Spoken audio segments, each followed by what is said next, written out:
Welcome to Mark Noir Detectives. Like, subscribe, and stay with the mystery. Tell me, which part of the world are you watching from?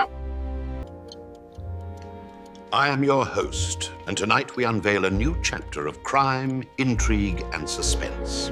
Chapter 1. The pen that told time the rain on West 35th sounded like a jury tapping its patience thin. A lawyer walked in with a fountain pen that wrote like silk and looked like nothing. I put down a line, and the page stayed clean until the words showed up later, bold as regret. Wolfe stared at the nib like it owed him money and said, "Truth has learned a new trick." Outside, the city kept its mouth shut, but that pen was already talking just on delay. The lawyer's name was Harlan P. Vane, and he had the kind of face you see behind glass at a bank, alert, smooth, and faintly worried about fingerprints. He was in his late 40s, neatly fed, neatly shaved, neatly dressed, and he carried his neatness the way a man carries an umbrella in a downpour, more as a statement than a necessity. He stood in the office doorway and looked at Nero Wolfe, the way a man looks at a judge he respects and does not entirely trust. Wolfe was behind his desk, a massive presence arranged in comfort, his yellow chair making a point of holding him. The orchids had had their hour upstairs, and now Wolfe was in his other temple, the office, where he worshipped reason and expected other people to bring offerings in the form of facts. Vane came in, shut the door with care, and took a seat without being asked. That told me he had rehearsed. Men who rehearse rarely rehearse because they enjoy it. He put a slim leather case on his knee, opened it, and produced the fountain pen. The pen was plain, no gold band, no engraving, no fat barrel, shouting a brand name. If you dropped it on a rug, you might lose it forever. He held it out. Wolfe did not take it. He does not reach. He makes the world reach to him. I took it, because I am paid to reach. It was cool and light in my hand, balanced like a decent tool. The nib looked ordinary, except that it was too modest. It had no pretension. It had the innocent face of a knife that has just been washed. "Right," Wolfe instructed, his eyes on me. I fetched a pad from the corner of my desk and flipped to a clean sheet. I uncapped the pen. Vane's gaze stayed on the nib. I wrote, in my usual plain hand, "This is a sample." Nothing appeared. Not faint, not pale, not a ghost. Nothing. It was like skating on dry pavement. I looked at Vane. "Wait," he said. That was a fine word in Wolfe's presence, and it cost Vane a slight tightening of the mouth. I waited, because the man had paid his fare to enter the brownstone, and now he was entitled to perform. Wolfe's eyes stayed on the sheet. A minute passed. 2. The rain made a steady argument against the windows. Then the words came up on the paper as if they had always been there, and I had simply been too stupid to see them. Black, sharp, my own handwriting, sitting on the page with a smugness that made me feel personally insulted. I whistled, because it is sometimes safer than saying what you mean. Wolfe's eyes widened a fraction. "For Wolfe, that is a street parade," he said. "Truth has learned a new trick." "I do not know about truth," Vane said, his voice careful. "But I know about trouble. That pen will ruin a man." "Or save him," I offered. Vane's glance flicked to me, then back to Wolfe. "It will not save my client. It will hang him unless you intervene." Wolfe's tone was dry. "You presume much, sir." "I presume only that your reputation is not exaggerated," Vane said. He leaned forward. "And that you can keep a secret." Wolfe's lip curled. "I keep secrets as a matter of course. I do not keep fools." Vane nodded, as if he had expected the blow and had padded his ribs. "My client is not a fool. He is a cautious man who is about to be crushed by a clever one," Wolfe said. "Mr. Goodwin, note the name." I made a show of picking up my pencil. "Name, Harlan P. Vane," he said, then hesitated. "My client's name is Noel Hawthorne." That made a small click in my head. Hawthorne was a name that had traveled. It belonged to Hawthorne Timing Instruments, a successful, tidy empire of clocks, industrial timers, and those sleek little mechanisms that keep factories honest. The kind of business that makes money by being exact. Vane saw the recognition and used it. Yes, that Noel Hawthorne. Wolfe's face stayed blank. Wolfe knows plenty and refuses to perform. Unless it serves him, proceed. Vane took a breath and spoke, as if he had marked off his points in a brief. Noel Hawthorne owns 51% of his company. The remaining shares are held by 3 people: his sister, Miriam Hawthorne, his chief engineer, Dr. Felix Brunner, and a director named Harold Costa. There is also a man named Jory Pell, who is not a shareholder, but wants to be. He has been trying to pry his way in for 2 years. Pell does not work alone. He has lately been advised by a corporate fixer named Vernon Pike, a man with a talent for making uncertainty disappear. Wolfe said, "Corporate intrigue bores me. It will not." "When it becomes murder," Vane said, "that got attention." Wolfe's eyes sharpened, and I felt my pencil pause in mid-air. Vane continued. 3 nights ago, at 10:15, Noel Hawthorne received a telephone call at his home, a call that caused him to leave immediately. He went to the company's offices on West 28th Street. At 11:30, a watchman found Dr. Felix Brunner dead in the engineering suite, blunt force trauma, a heavy object, perhaps a paperweight, perhaps a tool. The police arrived.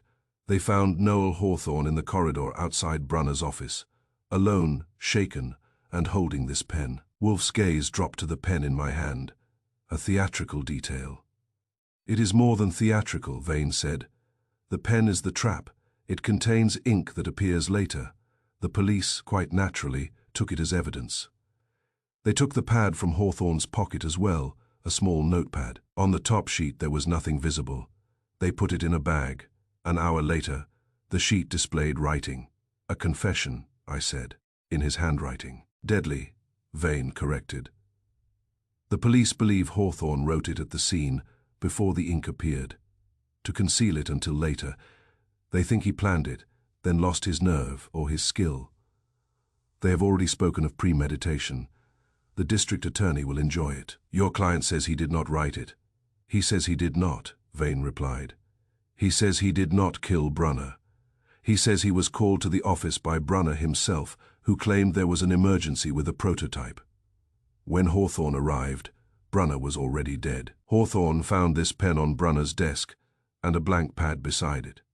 He says he picked them up stupidly, because he was startled and wanted something in his hand. Then the watchman appeared. Wolfe grunted. And you, as his attorney, find his statement persuasive. I find it plausible, Vane said. And I find the alternative catastrophic. Hawthorne is a controlled man. He does not bludgeon his chief engineer to death with a piece of machinery. He also does not write confessions like a schoolboy. Wolfe's mouth puckered. You have brought me a pen and a story. You have not brought me facts. The facts are these, Vane said, spreading his hands. The police have the pen, the pad Hawthorne's fingerprints on both, and the delayed writing. They have the motive as they imagine it. Brunner was threatening to go public with something involving Hawthorne. Timing's newest contract, a government contract. There is talk of fraud. There is also talk that outside advisors have been hovering around the contract dispute, including a fixer named Vernon Pike. Though I cannot yet prove his hand in it, there is also talk that outside advisors have been hovering around the contract dispute, including a fixer named Vernon Pike, though I cannot yet prove his hand in it. Wolfe's eyes narrowed. Talk. There is more than talk, Vane said. That is why I came to you, and not to a public relations man. Someone inside the company has been manipulating time itself, in a manner of speaking, to make Noel Hawthorne look guilty. I tapped the pen lightly on my desk. Where did you get this pen? Vane's gaze flicked to it. A second one exists, or a first, depending on your point of view. This one was given to me by Miriam Hawthorne yesterday afternoon. She said Noel told her that Felix Brunner had been enthusiastic about a novelty ink, a chemical trick. Miriam had found this pen in Brunner's apartment among his effects, and she thought it might explain the invisible confession, Wolfe said. It explains a method. It does not explain a murderer. No. Vane agreed. But it gives you something to test, to examine, to understand. If you can understand the trick, you can understand the person who used it. Wolfe's eyes stayed on him, cool and heavy. You want me to intervene with the police? I want you to find the killer, Vane said. His voice finally lost some Polish. Because if you do not, they will stop looking the moment they can wrap their hands around Noel Hawthorne and tighten. Wolfe leaned back slightly. The chair creaked in a way that sounded like disapproval. I dislike being coerced. I am not coercing you, Vane said quickly. I am asking. I can pay. Wolfe's eyes moved to me. Mr. Goodwin, does our larder require replenishment? I knew what he was doing. Wolfe's groceries and our household were his way of turning money into a moral problem, as if accepting a fee required an inspection of the pantry. We are not starving, I said. But Fritz mentioned yesterday that you have been generous with the shad. Wolfe looked at Vane. My fee will be adequate. Vane nodded, relief cutting through his composure. Name it. Wolfe named it. Vane did not blink. Men with clients who can lose everything do not blink at a number. Wolfe said, Now the facts. I will have them. Not your summary. Mr. Goodwin will go to the police, and to Mr. Hawthorne if possible. You will supply me with the names, addresses, and positions of every person present at the building between 10 and midnight on the night in question. Also any knowledge of this ink. Also the disposition of Dr. Brunner's papers. Vane said, I will deliver a list within 2 hours. Wolfe nodded. Good, you may go. Vane stood, hesitated, and looked at the pen again as if it were a snake he could not stop watching. One more thing, he said. This may sound foolish, but it troubles me. Felix Brunner's watch was found stopped at 11:14. It was a Hawthorne prototype. It stopped because it was struck, yes, but it also stopped precisely at 11:14. The watchman claims he heard a thud at 11:10, then nothing until he found the body. The time is a point of argument. Wolfe's eyes sharpened. Time is always a point of argument. The universe is founded on it. Vane left. When the door closed, I held up the pen. Well, we have a confession that waits for applause. Wolfe's gaze fixed on the pen, and then on the sheet where my words had appeared. The novelty is not in the chemistry alone. It is in the intention. The person who used that ink wished to separate act from evidence. By making the evidence show up later, I said. So the police would see a blank, then a confession, and think the writer was clever. Wolfe shook his head slowly. Number so they would think the writer was guilty. I turned the pen in my fingers. The nib caught the light and looked too innocent. I suppose, I said, we start with the police and work backward to whoever is smart enough to play games with timing instruments and guilt. We start, Wolfe corrected, with facts. And with lunch, Fritz will have prepared something that does not deserve neglect. You may take that pen to the kitchen and wash your hands. It is offensive. I took the pen with me because Wolfe did not want it near him, and because I had a notion that offense was a good sign. A murderer who can make ink tell time is a murderer who thinks he can control the order of things. That kind always makes a mistake somewhere, usually because he forgets that people, unlike ink, do not always behave on schedule. Upstairs, the brownstone smelled of warm bread and the kind of sauce that makes a man consider virtue negotiable. Fritz was in command, and Wolfe was already moving toward the dining room, as if the world's problems had been postponed by decree. He paused at the hall table and glanced at the rain through the front door glass. West 35th was a grey smear. Taxis hissed. Pedestrians hunched. The city kept its mouth shut. But in my pocket was a pen that could make words appear when it pleased. And somewhere, not far away, a man was dead at 11:14 or 11:10, or maybe some other minute that mattered more than any of them knew. Kramer, he barked. This is Archie, I said. I have a modest interest in your Noel Hawthorne case. There was a pause. I could picture him scowling and deciding whether to throw me out by telephone. What do you want, Goodwin? I want to see Hawthorne, I said. And I want to see whatever you have on a fountain pen that writes late. Another pause.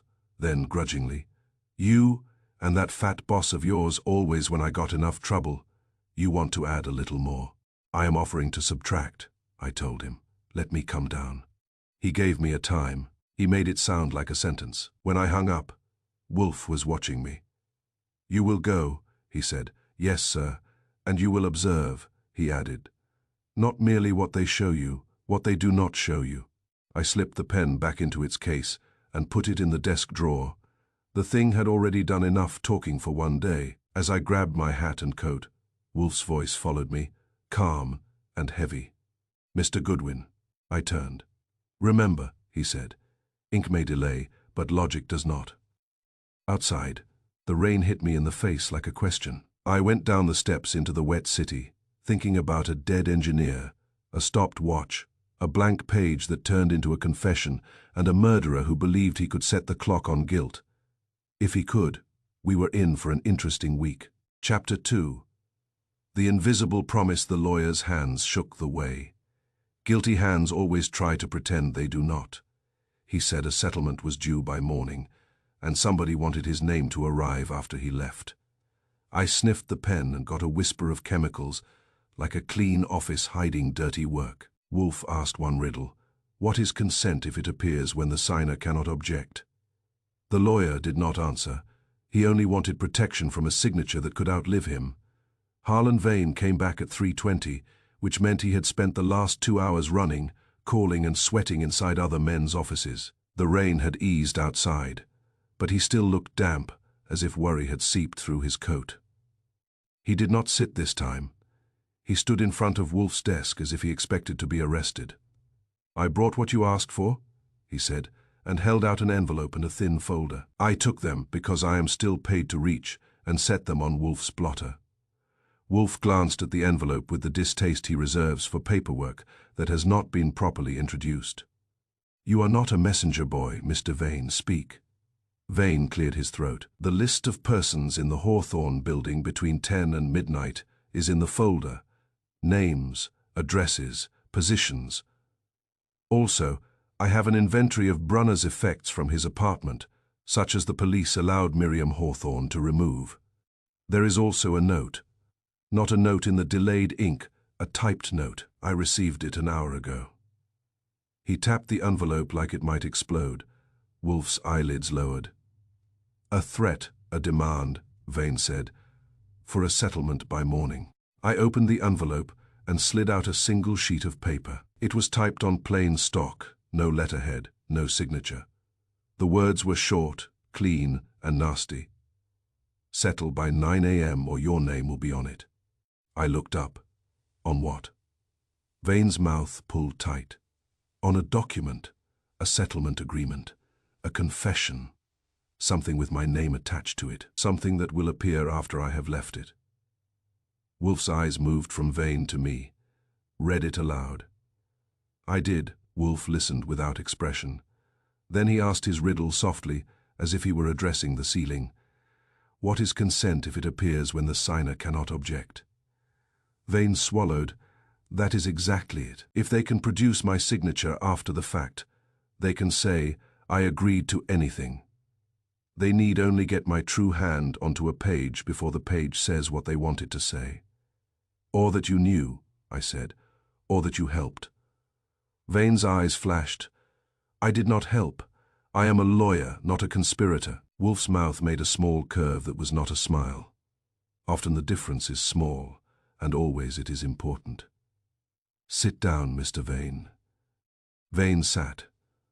Wolfe opened the folder without touching it, meaning I opened it for him, and placed the papers where his eyes could scan without his fingers getting involved in the indignity. He read the list quickly, his gaze moving like a typewriter carriage.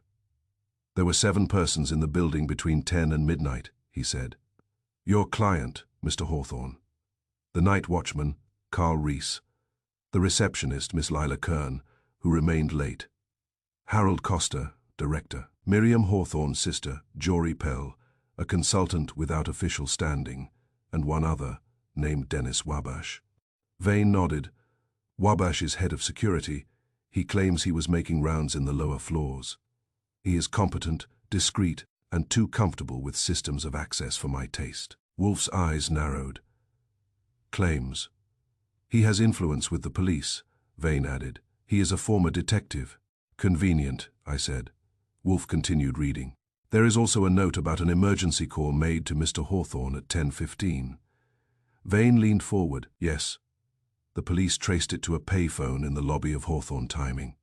It was wiped. No prints of value. They believe Brunner made it. You believe someone else did, Wolfe said. Vane's hands tightened on his knees. I believe Brunner was already dead when that call was made. Wolfe looked up. Why? Vane hesitated. Because Felix Brunner was meticulous. If he truly had an emergency with a prototype, he would have used the company line or his direct extension, not a lobby pay phone, unless he was already unable to use his hands. Wolfe stared at him for a moment, then looked back down. I said, tell us about the settlement demand. Vane exhaled. It involves a government timing contract, as I told you. There was a bid. Hawthorne Timing won it. Dr. Brunner had evidence that parts supplied were not to specification.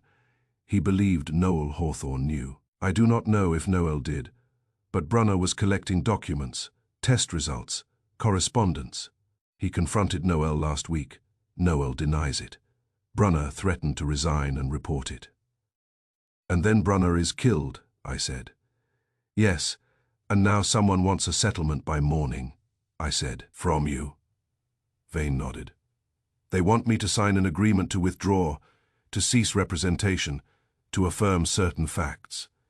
If I refuse, they will produce my signature on something anyway. This pen makes that possible. Or worse, they can induce me to sign what appears to be a blank acknowledgement or harmless receipt, then let the words arrive later around the signature. Wolfe's voice was bland. Why do they need you?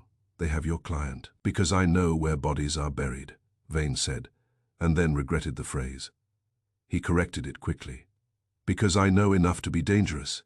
If Noel Hawthorne is convicted, the company collapses and the contract scandal becomes public. Someone is trying to steer the disaster to a particular outcome. They want my silence in writing. I drummed my fingers. And you suspect the same person who wrote Noel's delayed confession is now threatening to attach your name to a document after you walk away? Yes, Vane's hands finally stopped shaking, and that frightened me more than the shaking had. Mr. Wolfe, I came here because I do not have anywhere else to go. If I go to the police with this, they will say it is my imagination. If I refuse the settlement, they will manufacture my signature and destroy me. Either way, I become a tool. Wolfe leaned back. His eyes were half-lidded. You are a tool already, Mr. Vane. The question is whose hand holds you. Vane stared, then flinched as if hit. Wolfe's gaze shifted to me. Mr. Goodwin, you will visit Inspector Kramer. As arranged, you will also obtain a sample of the ink, if possible. I already have a sample, I said, nodding at the drawer where I had stowed Miriam's pen. But you want more. I want certainty, Wolfe replied. And I want to know whether there is one formula or several. A delayed ink can be made to bloom by time, by heat, by light, by moisture, by air. Each method implies different handling, different opportunities. Vane spoke quickly. Miriam says Brunner was experimenting with it. She says he mentioned an inventor, a chemist. Wolfe's eyes snapped to him. Name. Vane shook his head. She did not give one. She said Brunner called him Mr. Lasker, or something like that. That name landed with a faint thud in my memory. Lasker had a familiar ring, like a bell you heard long ago, in a crowded street. Wolfe said, We will have the name. Mr. Goodwin will attend to it. Vane's voice strained. Mr. Wolfe, what do I do tonight? Wolfe looked at him. You do not sign anything. You do not meet anyone alone. You do not touch any pen offered to you. You will remain where you can be observed. Vane blinked. Here. Wolfe's mouth tightened. Do not be ridiculous. This is my home. I do not harbor frightened attorneys. Then where? Vane demanded. His control slipped, and what showed was raw. If they can make my signature appear after I leave a room, what protection exists? Wolfe's eyes were cold. Protection lies in preventing the appearance, not in lamenting it, I said. You can stay at a hotel with a witness, a secretary, a clerk, someone you trust. Keep your hands off paper and keep your hands visible. Vane looked at me as if I had offered him a life raft made of tissue. They can plant paper. They can photograph a blank page in my possession and then later show it with my signature and claim I signed it and the ink appeared later. Wolfe's eyes narrowed. Then we must secure the paper. He turned to me. Bring the pen. I opened the drawer and placed the pen case on Wolfe's desk, then opened it and laid the pen on the blotter. Wolfe did not touch it. He studied it the way a man studies an insect that might bite. Mr. Goodwin, he said, your olfactory demonstration. Describe it. I lifted the pen and held it close, careful not to smear anything that might matter. The smell was faint, clean, like a new office chair, pretending it was not made of chemicals. Under that was something sharper, a sting that sat in the back of the nose. Like a cleaned office hiding dirty work, I said. Wolfe's gaze stayed on the nib. Yes, an odor that suggests volatile compounds, not merely ink, a reagent. He raised his voice. Fritz. Fritz came in from the hall, immaculate as always, his calm expression as steady as a Dutch canal. Yes, Mr. Wolfe. Bring me the small brass tray from the kitchen, Wolfe said. And the lamp with the clear bulb, also a bowl of hot water. Fritz's eyebrows lifted slightly, but he did not question. He disappeared. Vane looked puzzled. What are you doing? Wolfe said, discovering whether your fear is justified. Fritz returned with the tray, the lamp, and a steaming bowl. Wolfe directed the arrangement like a man staging an execution. He had me write again, this time on 3 sheets, each with the same phrase Harlan Vane. I wrote it with the pen, and each page stayed blank. Then Wolfe had me place 1 sheet near the hot bowl, 1 under the lamp, and 1 left untouched on the desk. Observe, Wolfe said. Vane leaned forward, his hands clasped tight. We waited. The desk sheet remained blank for a full minute. The sheet near the hot bowl bloomed first. The letters rose quickly, almost eagerly, as if heat had been the permission they were waiting for. The sheet under the lamp was next slower, but still within 2 minutes, the name appeared, black and clear. The desk sheet took longer, but after 5 minutes, it showed too. Wolfe's eyes narrowed. Time is only one trigger. Heat and light accelerate it. Vane's face had gone pale, so they can make it appear when they want. They can make it appear sooner, Wolfe corrected. Not later. The ink will not wait indefinitely. It is on a schedule. That is a limitation. It is enough, Vane said, voice thin. It is enough to destroy me. Wolfe's tone hardened. Number, it is enough to destroy you if you allow them to dictate the circumstances. You will not. Mr. Goodwin will arrange for you to be accompanied, constantly by a person whose testimony is credible. You will also avoid leaving any paper unattended. You will not carry loose sheets. If you must sign something, you will do so with your own pen, in ordinary ink, in the presence of witnesses, with copies immediately made. Vane's jaw worked. And if they forge my signature with this pen? Wolfe's eyes were flat. Then we will show that the signature was bound to a delayed reagent ink, and that the writing around it, or the legal effect of it, was engineered after the hand itself had been obtained. We will show that it could not have been freely consented to. We will show that someone wanted your name to arrive after you left. Vane stared at him, and for the first time since he had entered, he looked as if he might believe in something besides disaster. Wolfe said, Now, Mr. Vane, you will answer a question. Vane swallowed. Yes. Wolfe's voice was quiet. Who benefits most from the conviction of Noel Hawthorne? Vane hesitated, then said, Jory Pell would gain control if he can buy the shares cheaply after ruin. Harold Coster has been feuding with Noel for years and wants to sell the company. Miriam Hawthorne would inherit Noel's shares if he is imprisoned, but she would not be able to run it. Dennis Wabash would gain influence. Dr. Brunner is dead, so his benefits are moot. Wolfe's eyes tightened. And you, Mr. Vane, what do you gain? Vane jerked as if slapped. Nothing. I am trying to prevent a miscarriage. Wolfe's voice turned icy. You gain survival. It is a motive, and do not pretend otherwise. But it does not place you at the scene with a bludgeon. I will reserve judgment. Vane's mouth opened, then shut. He nodded stiffly. I said, Kramer will be thrilled. Wolfe's gaze flicked to me. Inspector Kramer will be obstructive. That is his nature. You will endure. I stood. I will go now. Wolfe's eyes followed me. Mr. Goodwin, yes. When you speak with Mr. Hawthorne, note not only his words, note his relation to time. A man who builds his life on precision may fail in an interesting way when chaos intrudes. I took my coat, my hat, and the rain-soaked city. As I stepped out onto the stoop, the street lamp made wet pavement shine like polished gilt. Somewhere in Manhattan, a dead engineer had stopped a watch at 11:14. Somewhere else, a living lawyer was afraid of a signature that could appear when he could no longer deny it. And in my pocket was nothing but my own pen, ordinary ink, immediate evidence. For the moment, that felt like a luxury at the precinct. Kramer's desk looked like it always did, as if paper had staged a riot and the inspector was losing.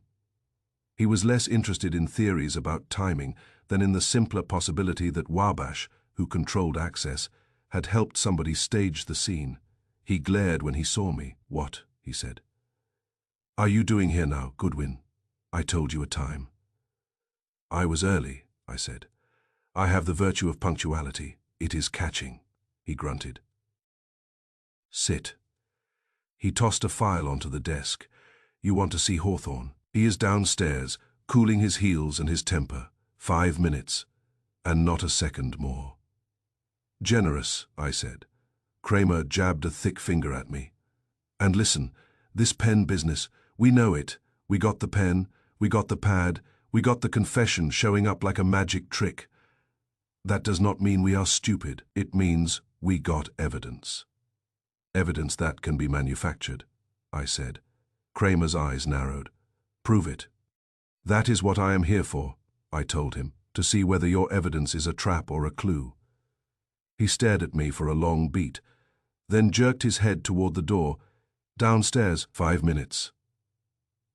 I went. Noel Hawthorne sat in a small room that had been designed to make men regret everything they had ever done. He was in his early 50s, lean, grey at the temples, his suit still crisp as if he had refused to allow the precinct to rumple him. His eyes were precise.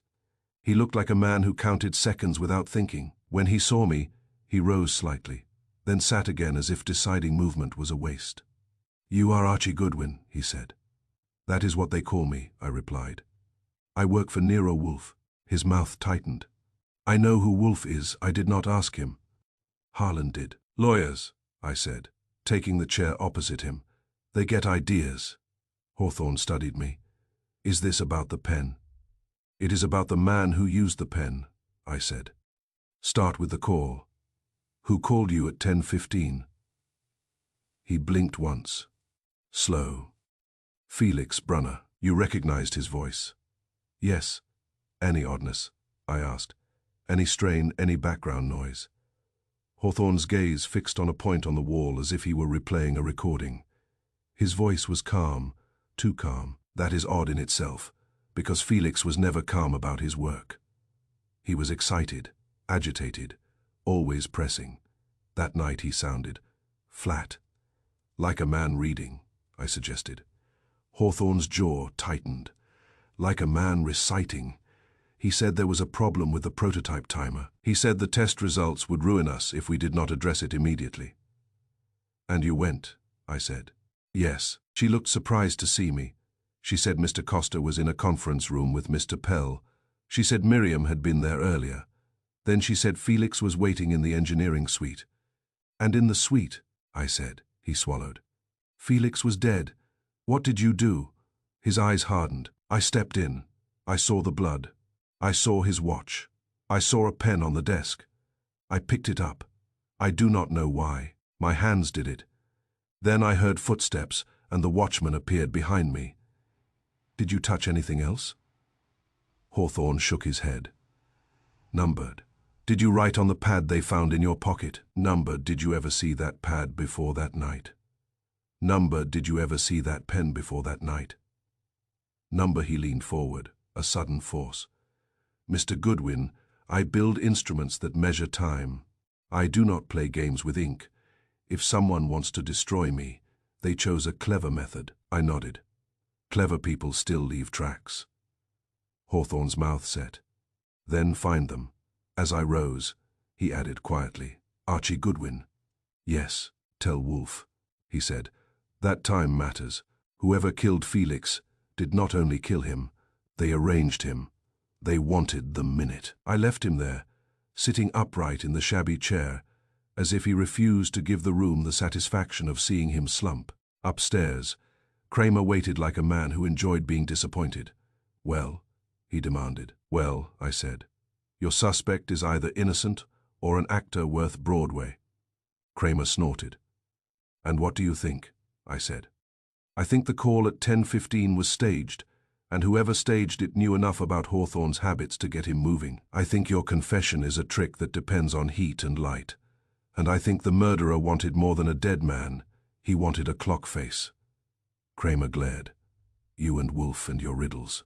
Speaking of riddles, I said, did you recover Brunner's papers? Kramer's mouth tightened. We got some, not all. His apartment was neat, but not too neat. Someone had been through it before we got there. Someone with keys, I said. Kramer's eyes narrowed. Or someone with a lockpick. I shrugged. Or someone who lives in the same building. Kramer's jaw clenched. You got something to say. Say it. I will, I told him, after I find it. As I walked out into the street, I felt the case tighten like a screw, a dead engineer, a stopped watch, a confession that arrived late, a lawyer afraid his signature could outlive him. And Wolfe upstairs, in his brownstone, already turning the problem in his head the way he turned an orchid pot. Patient, exact, certain that if you handled it correctly, something would bloom. Someone had made an invisible promise and expected it to bind. We were going to see who had the nerve to enforce it. Chapter 3. Noon writes the final word by dawn. The lawyer was dead, too neat, too quiet, like someone filed him away. The settlement lay on his desk, unsigned, until the clock walked to noon and the missing signature surfaced. Letters rose from blank paper like a ghost learning handwriting. I watched it darken and felt the room get colder without changing temperature. Wolfe said, a man has been killed and time has been used as the knife. At 7:10 the next morning, the brownstone phone rang with the kind of insistence that means trouble has had its coffee. I took it in the office. Goodwin. Inspector Kramer's voice came through like gravel.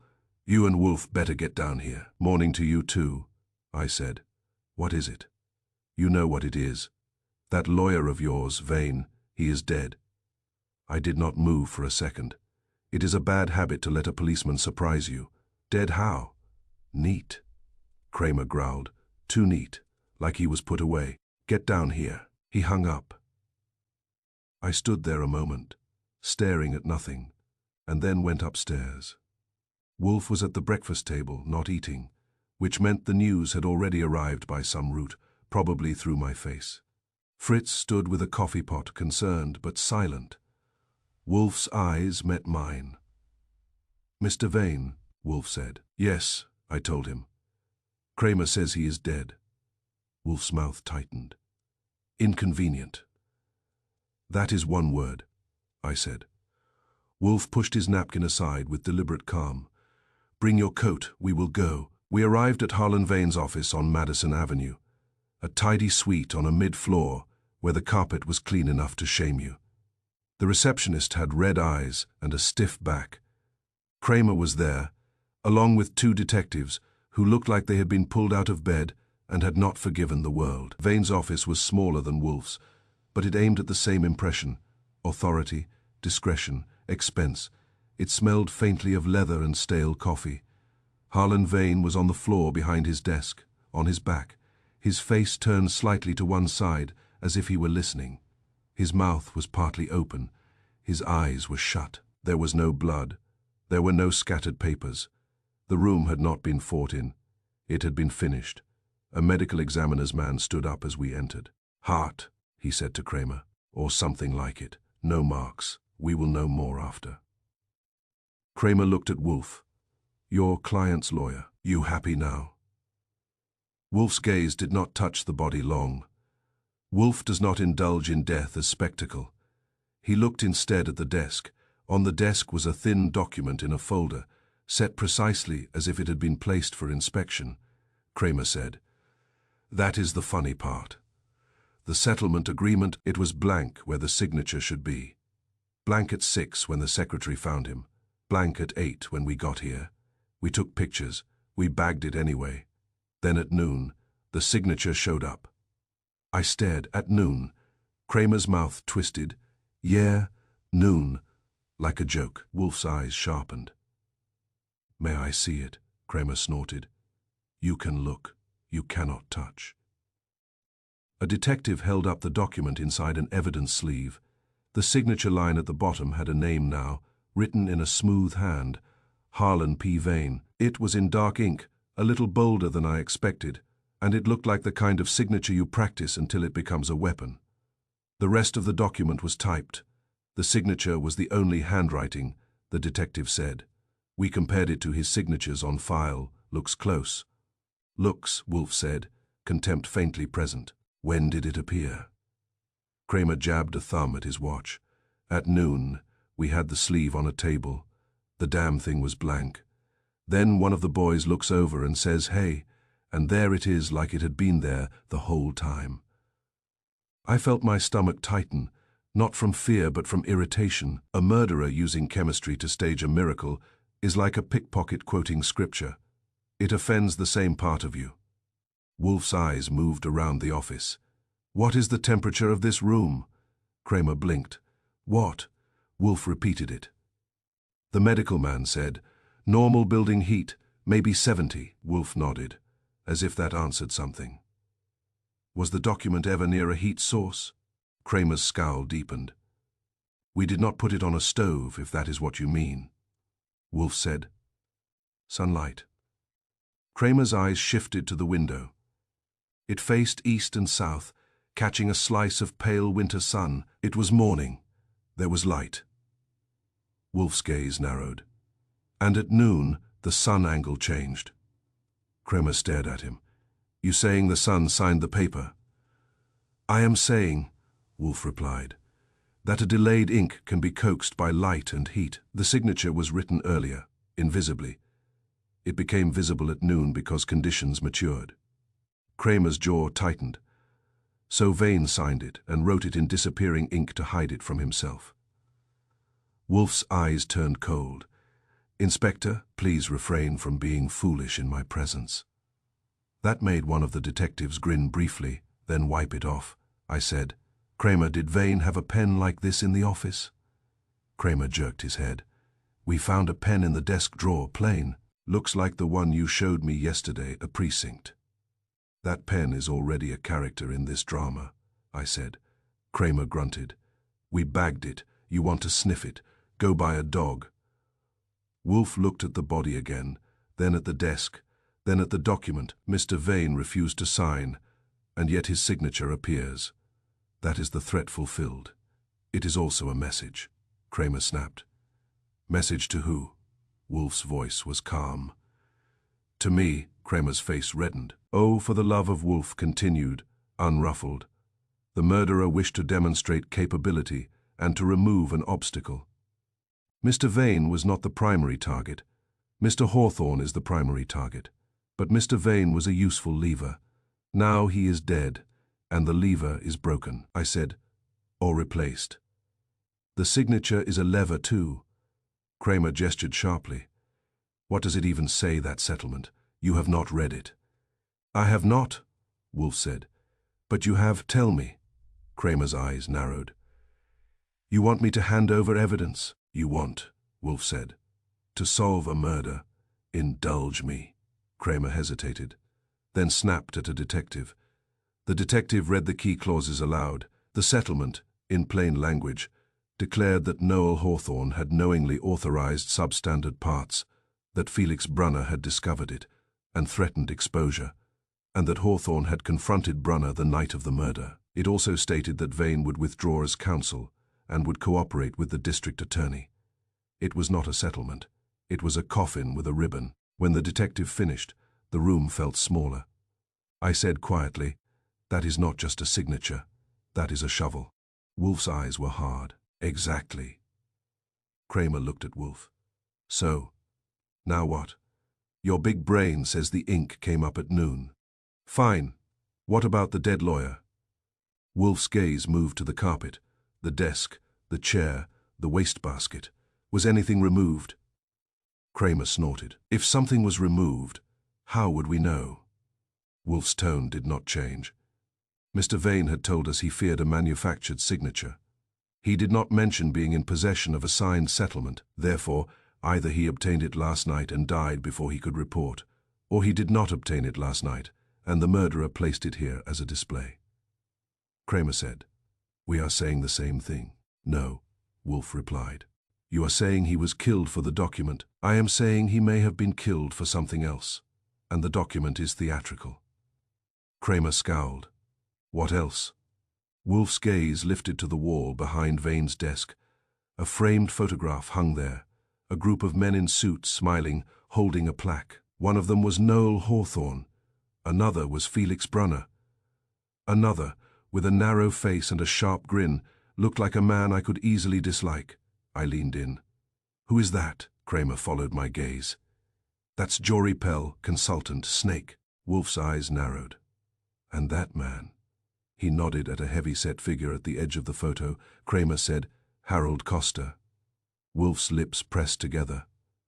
"Mr. Vane's office displays his clients and their enemies together. Interesting." Kramer grunted. "You want to solve this by looking at pictures." Wolfe ignored him. "Mr. Goodwin, examine the desk." Kramer barked. "No touching." Wolfe's eyes flicked to him. "Then allow my assistant to look, Inspector, since you insist on being present." Kramer muttered something impolite and waved a hand. "Look with your eyes, not your fingers."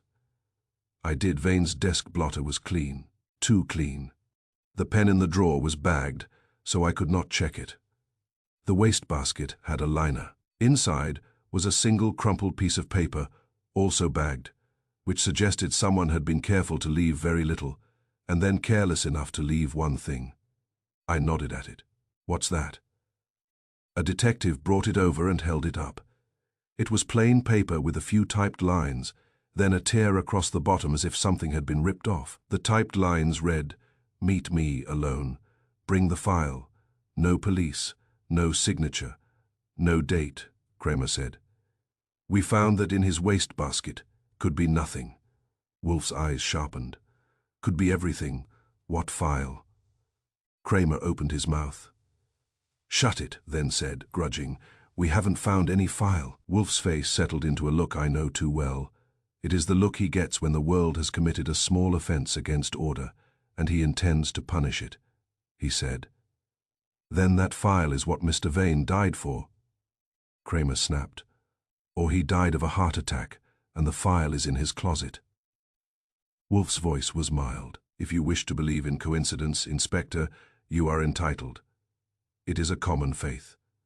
I watched the dead man on the floor. His hands relaxed at his sides. A man who died of a heart attack can clutch, can spasm, can reach.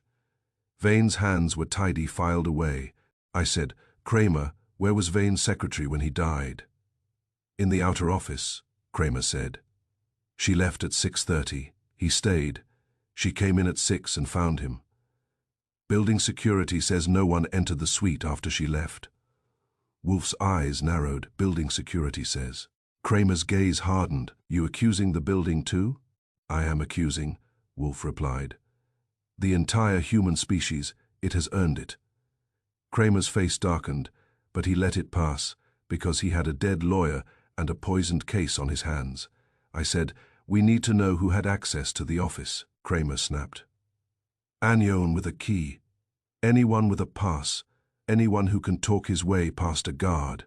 "This is New York," Wolfe said. "Indeed, New York is a city built on access." He looked at me. "Mr. Goodwin, we will return home." You will then visit Hawthorne Timing Instruments. You will speak with Miss Kern, Mr. Pell, Mr. Costa, Miss Hawthorne, and Mr. Wabash. You will ascertain who could have approached Mr. Vane last night and what file he was told to bring. Kramer barked. Hold it. You are not running my investigation. Wolfe turned his head slightly. I am running my own. Kramer's voice rose. And if you trip on evidence, I will run you into a cell. Wolfe's eyes were cool. Then watch where you step. We left. Outside, the street had dried in patches, but the air still held the damp smell of old rain and new exhaust. I rode back with Wolfe in Fritz's car, and Wolfe sat rigid, silent, furious, in his own dignified way. At the brownstone, he went straight to the office and sat, as if sitting could force the universe to align. He looked at me. Mr. Goodwin. The signature appeared at noon. Right, I said. Noon writes the final word, but only because somebody arranged the room, the paper, and the air to make noon matter. Wolfe's eyes narrowed. Number noon was selected. The murderer chose a moment when the office would be occupied, when witnesses would be present, when surprise could be verified. That is not chemistry alone. That is planning. I nodded slowly. A show. Yes, Wolfe said. A show that says, I can make paper speak when I wish. I can make consent appear when objection is impossible. I can make truth arrive late. I sat on the edge of my desk, feeling the chill that had nothing to do with temperature. Wolfe's voice dropped. A man has been killed, and time has been used as the knife, I said. And the knife has a handle. Somebody knew the signature would bloom at noon, which means they knew the ink's behavior. Somebody had access to Vane, or to his office. Somebody wanted that settlement to exist. Wolfe nodded once, and somebody removed the file. That file is now the most valuable object in New York, aside from my orchids. I stood. I will go to Hawthorne Timing. Wolfe's eyes fixed on me. Take care, Mr. Goodwin. The murderer is now confident. Confidence is dangerous, but it makes men careless. I put on my hat and coat and went out into the city. The sky was pale, the buildings sharp, and time, for once, felt like an enemy with good manners. At Hawthorne Timing Instruments, the lobby smelled of polished brass and corporate cleanliness. A clock ticked on the wall, loud enough to insult you. The receptionist on duty looked up, saw my face, and tightened, as if she had been warned. I said, I am here to speak with Lila Kern. She hesitated, then lifted a phone. While she called, I looked at the clock. It said 11:42. I found myself watching it like it might lie. When the minute hand moved, it moved honestly. Somewhere else, a man had died, and a signature had waited until noon to become real. I was starting to dislike clocks. Chapter 4, the office that smelled like a setup. The law office had that polished hush, plants, carpet, and secrets under glass. But the air had an extra sweetness, like a shop trying to sell innocence by the gallon. I found the culprit scent, an air freshener humming citrus, and something sharp underneath. Wolfe's eyes narrowed, the way they do when a detail begs to be arrested. Wabash could have placed the device, but the choice of device, timing, and concealment belonged to a tidier mind. He muttered another riddle. What writes in darkness, but confesses in perfume? I did not have to be a bloodhound to know someone had tried to scrub Harlan Vane's office with manners. When I went back the next day, Kramer had not barred the door yet. He had posted a uniform in the corridor and a detective inside, but he still permitted me to look, which meant he was either desperate or temporarily rational. The office was quiet, too quiet. It had the muffled sound of expensive carpet swallowing panic. The plants were watered, the chairs were aligned, the framed photo still smiled its corporate smile. The only thing out of place was the dead man, and he was no longer there. I stood just inside the door and did something that always annoys people who think with their eyes. I breathed. The air had an extra sweetness, not the usual clean of lemon polish, not the usual faint stale of old paper. It was brighter, almost cheerful, like someone had tried to convince the room that nothing bad ever happened in it. A detective named Pearlie One of Kramer's reliable men watched me with suspicion. "You looking for ghosts, Goodwin?" "I am looking for lies," I said. "Ghosts do not leave receipts," he snorted. I walked toward the window, then stopped and turned slowly, letting the smell settle in the back of my nose. Citrus, something like orange peel, bright and artificial. Under it, a sharper note, almost metallic, like a clean office hiding dirty work. The same whisper I had caught from the delayed ink pen, except now it was spread through the air. I looked for the source and spotted it tucked behind the credenza near the wall outlet, a little plug, in air freshener, the kind you buy in a drugstore to keep your apartment from admitting you cook. It was humming softly, its tiny heater warming the cartridge. I pointed. "That was there yesterday?" Pearlie frowned, then glanced at the detective in the room. "Was it?" The other detective shrugged. "Maybe. Who notices those?" "I do," I said, and leaned closer without touching. The cartridge label had a brand name and a word like sunburst. The kind of word that tries to sell innocence by the gallon. Kramer's voice came from the doorway behind me. "What are you doing now?" He had come in without announcing himself, which is the inspector's version of a surprise party. I turned, smelling. Kramer's mouth twisted. "You got a new hobby." "This room smells sweeter than it should," I said. "Did anyone install that air freshener after the body was found?" Kramer followed my finger to the outlet. His eyes narrowed. "That?" "Yes." Kramer barked at Pearlie. "You see that yesterday." Pearlie shrugged again, annoyed. "I don't remember." Kramer grunted, then looked at me. "So what?" "Somebody likes citrus. Somebody likes masking," I said, "and somebody likes heat." Kramer stared. "Heat." I nodded at the plug. That thing heats a cartridge. It warms the air. It also warms anything near it. Paper, for instance, if paper was placed near it. Kramer's scowl deepened. "You saying the signature showed up because of a deodorizer?" "I am saying," I replied, "that someone could have accelerated the ink bloom on schedule. Noon was a show. This is a tool." Kramer looked at the outlet again, then at the credenza, then back at me. "You got proof?" "Not yet," I said. "But Wolfe will enjoy the idea," Kramer growled. "Wolfe is going to enjoy his own funeral if he keeps sticking his nose in my cases." "I will tell him you said that," I offered. Kramer turned away, irritated, and barked orders about bagging the air freshener.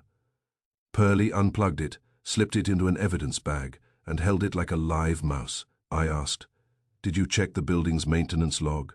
Anybody in here after hours?" Kramer's eyes hardened. "We checked. Nobody official, but a lot of people can get into a suite like this if they smile right. Or if they have a key," I said. Kramer grunted. "Or if they have a friend with a key." I moved around the desk, eyes scanning. There was a faint ring on the wood, near where the settlement had been displayed, as if a glass had sat there. Not a coffee ring. Too clean. A ring from something that sweats. I pointed. "What is that?" Kramer leaned in, then shrugged. A ring from a cold drink," I said, "or a small container." Kramer's eyes narrowed. "You seeing containers now too?" I said. "The ink needs chemistry. The chemistry needs handling. Somebody might have brought something here and left a trace, a little vial, a bottle, or a cartridge." Kramer's jaw tightened. "We got labs for that." "You got jokes?" "Sometimes the jokes are the lab," I said. Kramer waved a thick hand. "All right, you done. I got work." "I am never done," I told him, "but I will leave your stage." Back at the brownstone, I found Wolfe in the office, seated like a monument, his hands folded, his eyes steady. He looked as if he had been thinking without pause since we left Vane's suite. I reported what I had found. Wolfe listened, expressionless, until I mentioned the air freshener. His eyes narrowed the way they do when a detail begs to be arrested. He did not speak for a moment. Then he muttered, "What writes in darkness but confesses in perfume?" I sat down, because when Wolfe starts talking in riddles, it is sometimes safer to be seated. You think the air freshener mattered, I said. Wolfe's voice was calm. It is not merely perfume. It is heat and concealment combined. The murderer is not only killing men, he is manipulating evidence. He wishes the police to believe in a phenomenon rather than in a person. Magic instead of motive, I said. Yes, Wolfe replied. It is an old tactic. If one can distract by novelty, one may bury by boredom. I leaned forward. So the murderer used the delayed ink to plant the confession on Hawthorne, then tried to coerce Vane into a written burial, then killed him and produced the signature anyway. Timed for maximum display, that is the sequence. Wolfe nodded once. And now we have an additional instrument, a device that produces warmth and fragrance in steady measure. It may have been used to control the moment of revelation. I said, if the ink blooms faster with heat and light, then someone could write a signature invisibly, place the document near that plug-in, and be confident it would show up by noon, right when the police were watching. Wolfe's eyes hardened. Yes, which means the murderer did not rely on chance. He relied on mechanics. That is his nature. Like a timing instruments company, I said. Wolfe's gaze fixed on me. Exactly. I let that sit. The case was starting to smell like something more than ink. Archie, Wolfe said, you visited Mr. Hawthorne and found him precise. Very, I said. He counts his breaths. Then his enemy will be a man who resents precision, Wolfe said, or a man who exploits it. Often they are the same. I said, Jory Pell. Wolfe's eyes did not change. Possibly, or Mr. Costa, or Mr. Wabash, or even Miss Hawthorne. I frowned. Miriam brought us the pen. Wolfe's voice was flat. Miriam brought us a pen. That may have been generosity, or it may have been stagecraft. I opened my mouth, then shut it. I had learned long ago that Wolfe's suspicion is not an accusation. It is a method of keeping the mind honest. What now? I asked. Wolfe's fingers tapped once on the desk blotter. We must find the file Mr. Vane was told to bring, and we must identify the chemist, Mr. Lasker, and the precise formulation of this ink. I said, I can go to Hawthorne timing again. Wolfe shook his head slightly. Not yet. First, we will bring them here. I stared. Here, you want to summon them? Yes, Wolfe said. The murderer enjoys staging revelations. I prefer to stage interrogations. He looked at me, and his voice sharpened. Mr. Goodwin, you will telephone Miss Kern and request her presence. You will also request Mr. Pell, Mr. Costa, Mr. Wabash, and Miss Hawthorne. If they refuse, you will persuade. Mention that Mr. Vane is dead and that his signature has appeared where it ought not, I said. That will get their attention. It will, Wolfe agreed. Attention is now our currency. We will spend it wisely. I picked up the phone and started dialing. As the line rang, I thought about Vane's tidy hands, about the sweet citrus air hiding a sharp chemical whisper, about a signature blooming right on schedule. Somebody was not just killing. Somebody was writing, and making the ink do the talking. If Wolfe was right, the perfume was not there to make people comfortable. It was there to make paper confess. Chapter 5. The ink that needed a witness back at the brownstone. I did experiments like a street magician with a grudge. I wrote on 10 scraps, locked them away, and waited for the words to arrive. Some stayed blank, some bloomed late, depending on what air they breathed. Wolfe ruled out the obvious forgery game. The handwriting was real, just delayed. Not counterfeit penmanship, he said. Counterfeit timing, an alibi made of minutes. If you want to irritate a murderer, you do not shout at him, you take apart his toys, and if the murderer has help, you separate the hand that carries the toy from the mind that chose it. I set up on my desk with a pad, a pair of scissors, 10 scraps of paper cut to the size of annoyance, and the plain fountain pen that had started this parade. Wolfe watched from his chair with the calm of a man observing a small animal attempt to reason. Fritz came in once, glanced at my mess with polite disapproval, and left without comment. That was Fritz's version of a lecture. He wrote the same phrase on each scrap. West 35th. Nothing appeared at first. Of course, it is disconcerting to watch your own hand make marks that do not exist. Then I labeled the scraps in pencil in the corner, so I could keep my own sanity when the ink decided to become visible on its own schedule. Scrap 1 went into a small tin box with a tight lid. Scrap 2 went under the desk lamp. Scrap 3 went into a kitchen jar with the lid loose.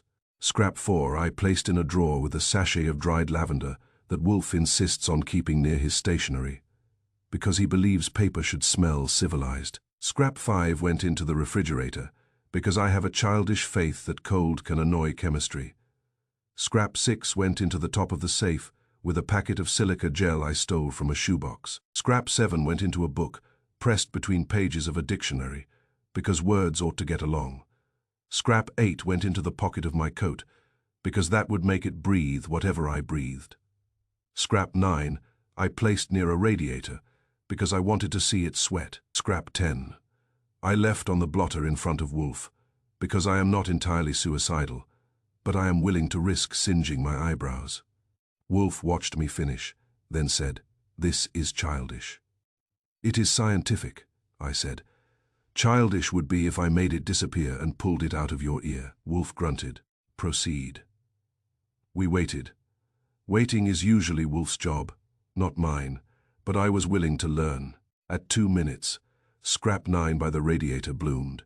The letters rose fast and dark, as if the paper had been eager to tattle. At 3 minutes, scrap 2 under the lamp began to show, slower than the radiator, but steady at 5 minutes. Scrap 10 on the blotter in front of Wolfe displayed its message.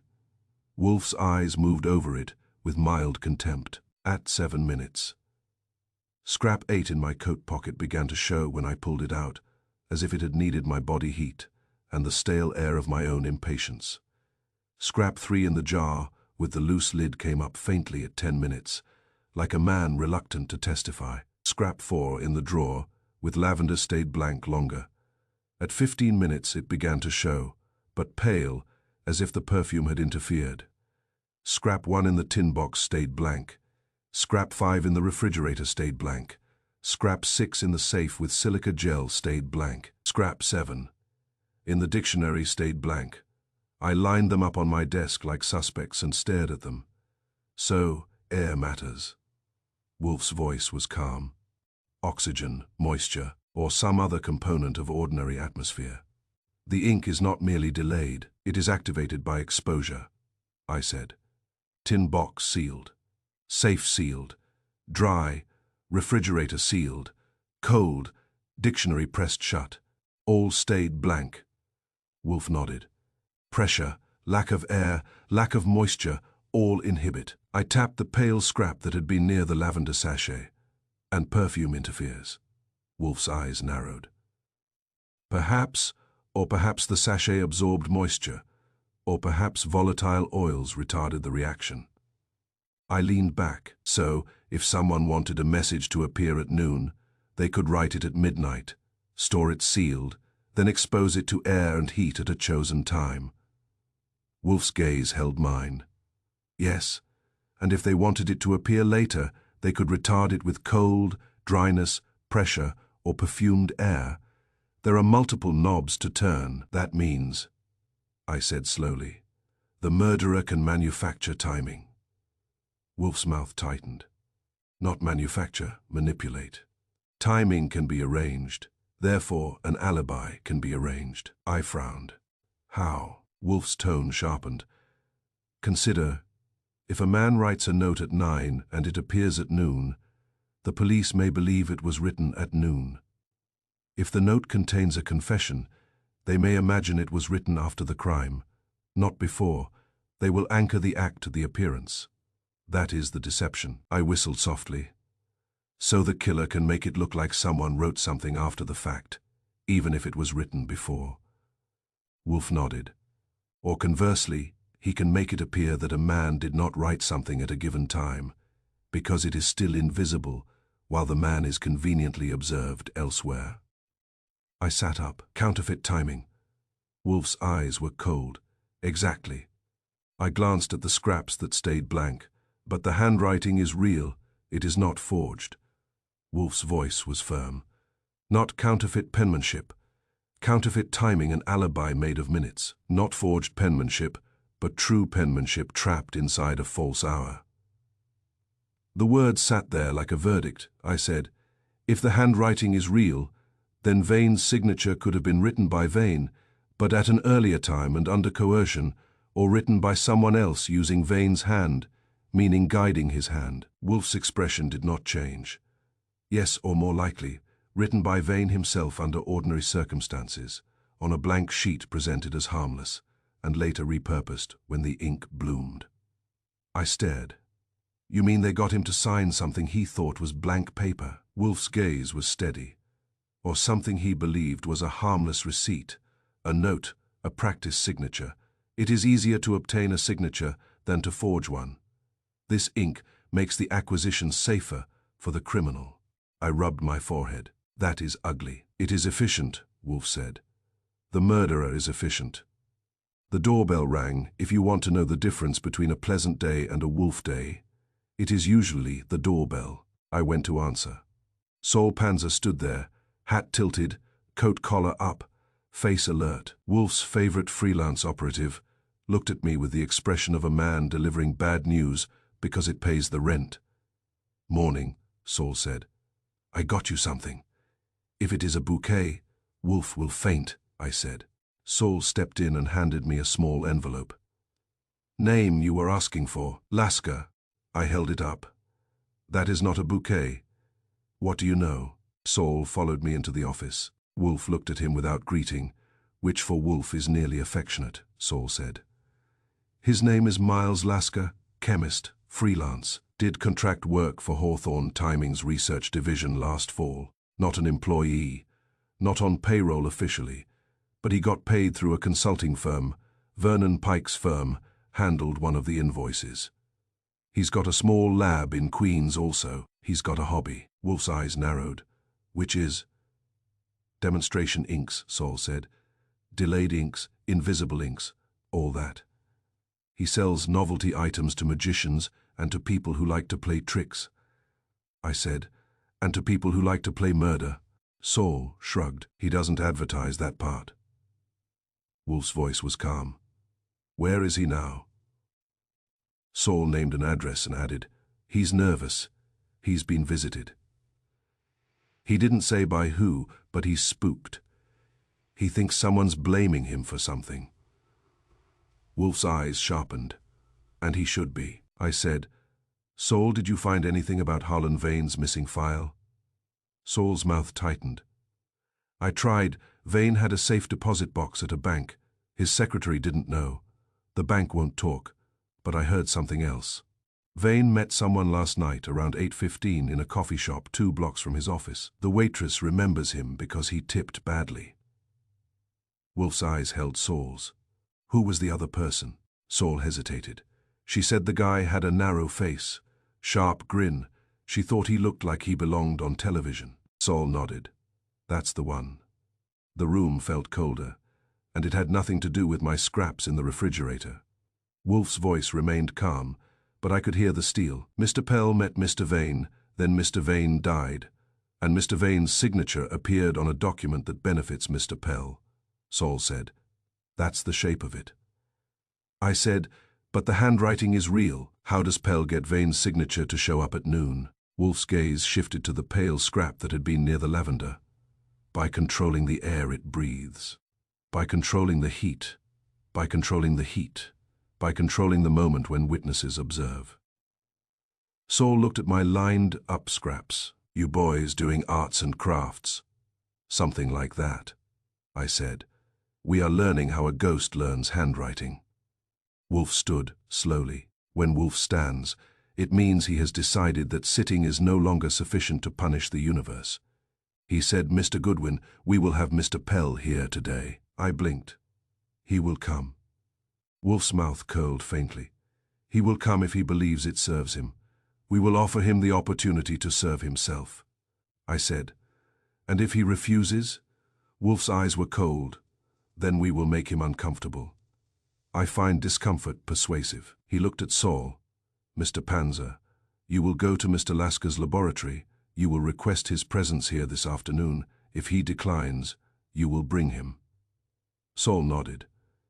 You want him gentle or bent? Wolfe's voice was flat. Gentle for now. Saul left. I looked at Wolfe. You think Lasker's ink is the key? Wolfe's eyes moved to the scraps again. The ink is a tool. The key is the mind that chose it. We have learned that the ink needs air, heat, and time. Therefore it needs a witness. I frowned. A witness.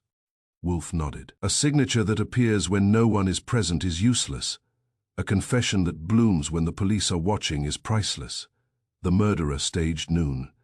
He will stage again, I said, and we will be the audience. Wolfe's mouth tightened. No, Mr. Goodwin, we will be the trap. I glanced at the 10 scraps, some dark, some pale, some still blank, waiting for the right breath. The murderer thought he could make paper tell time. Wolfe was about to teach him that time can also tell on you. Chapter 6.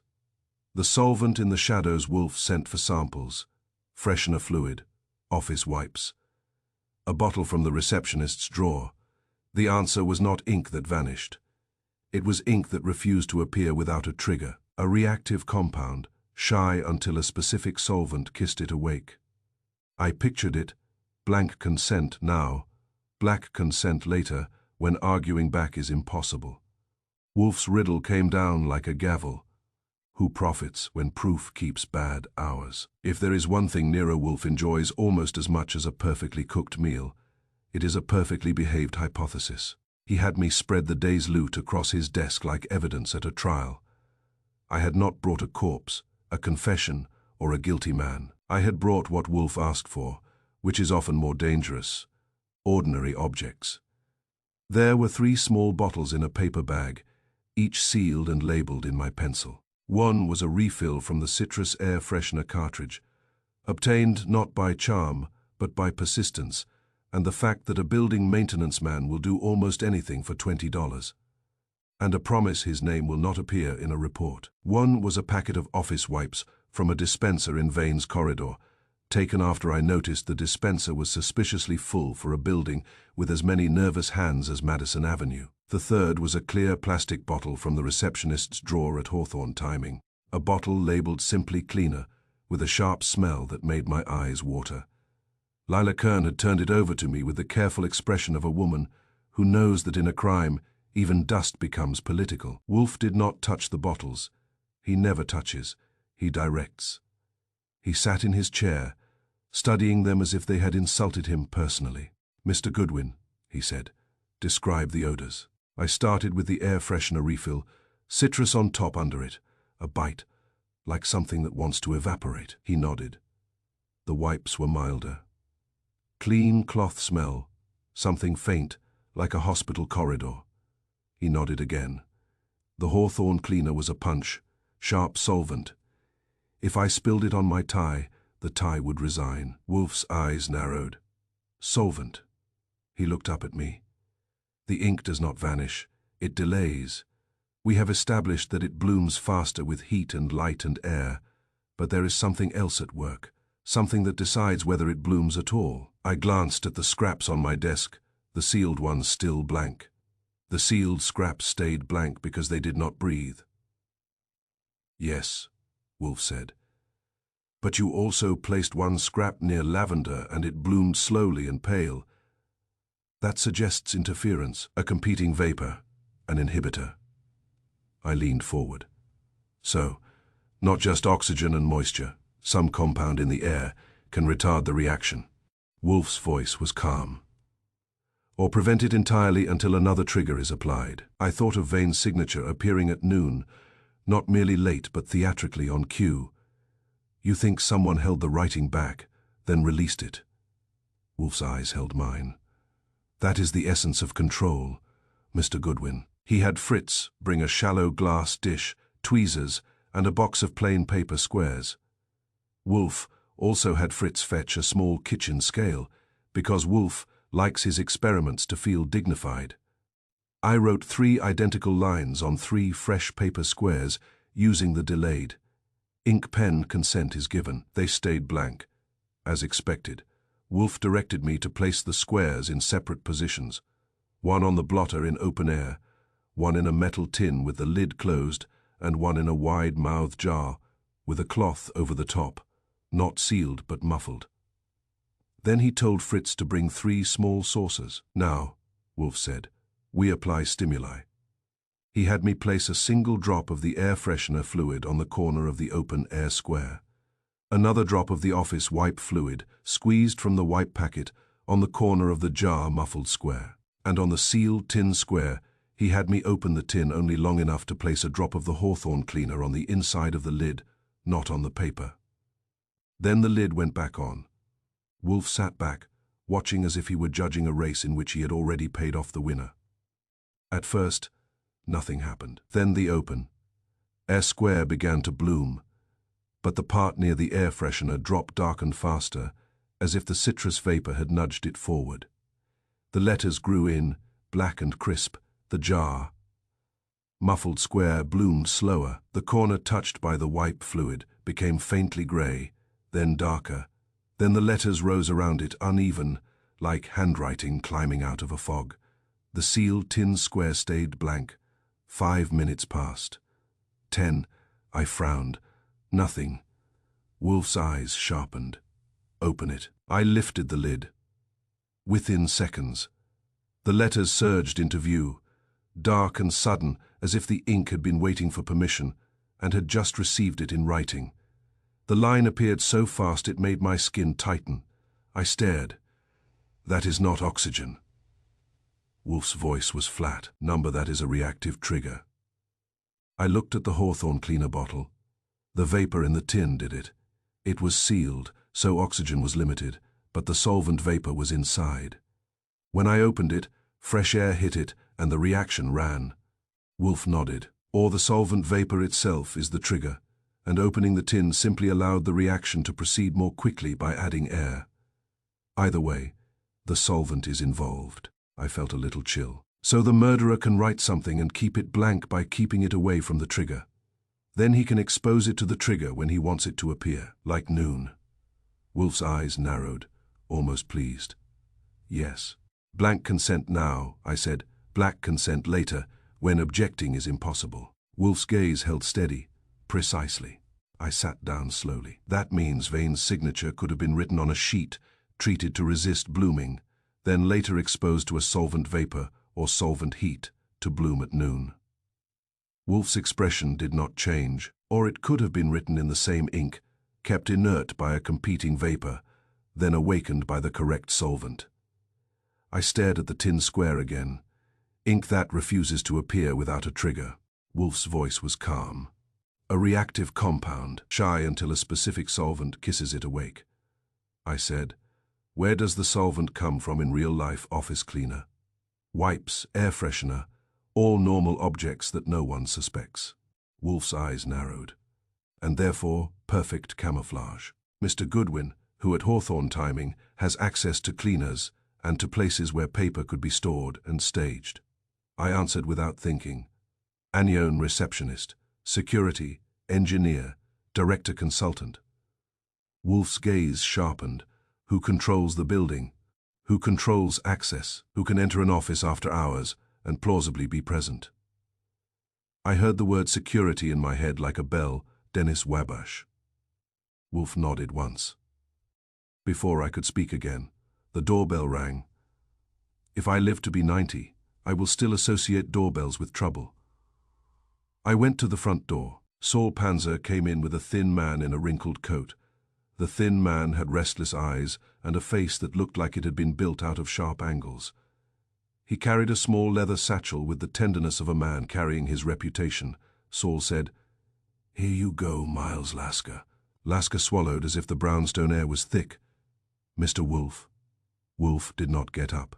He waved a hand in the general direction of a chair. "Sit down, Mr. Lasker."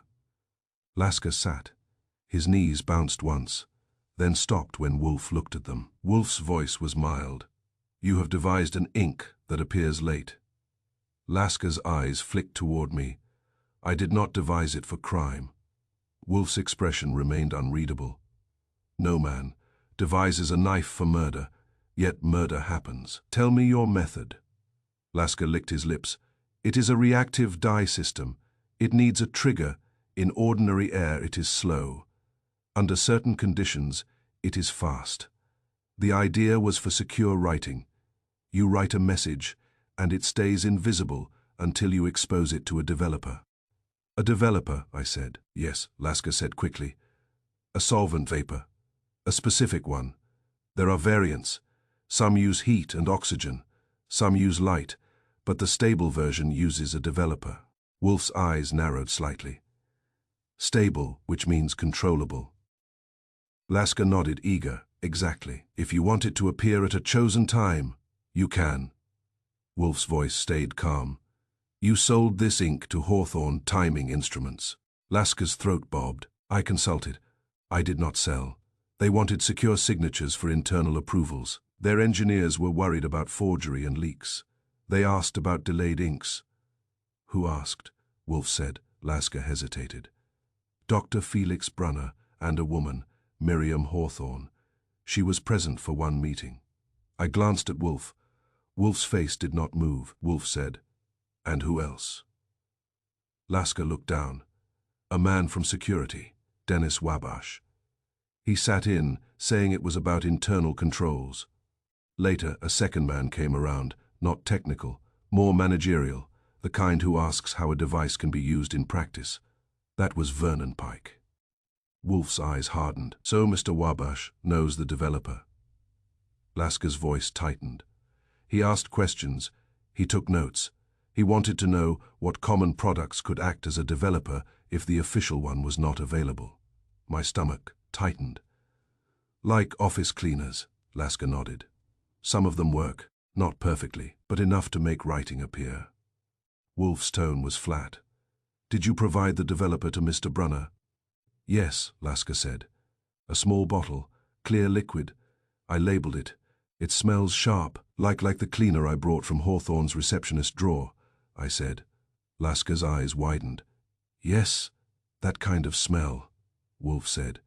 You have therefore placed a weapon in the hands of amateurs. Lasker flushed. It is not a weapon, it is chemistry.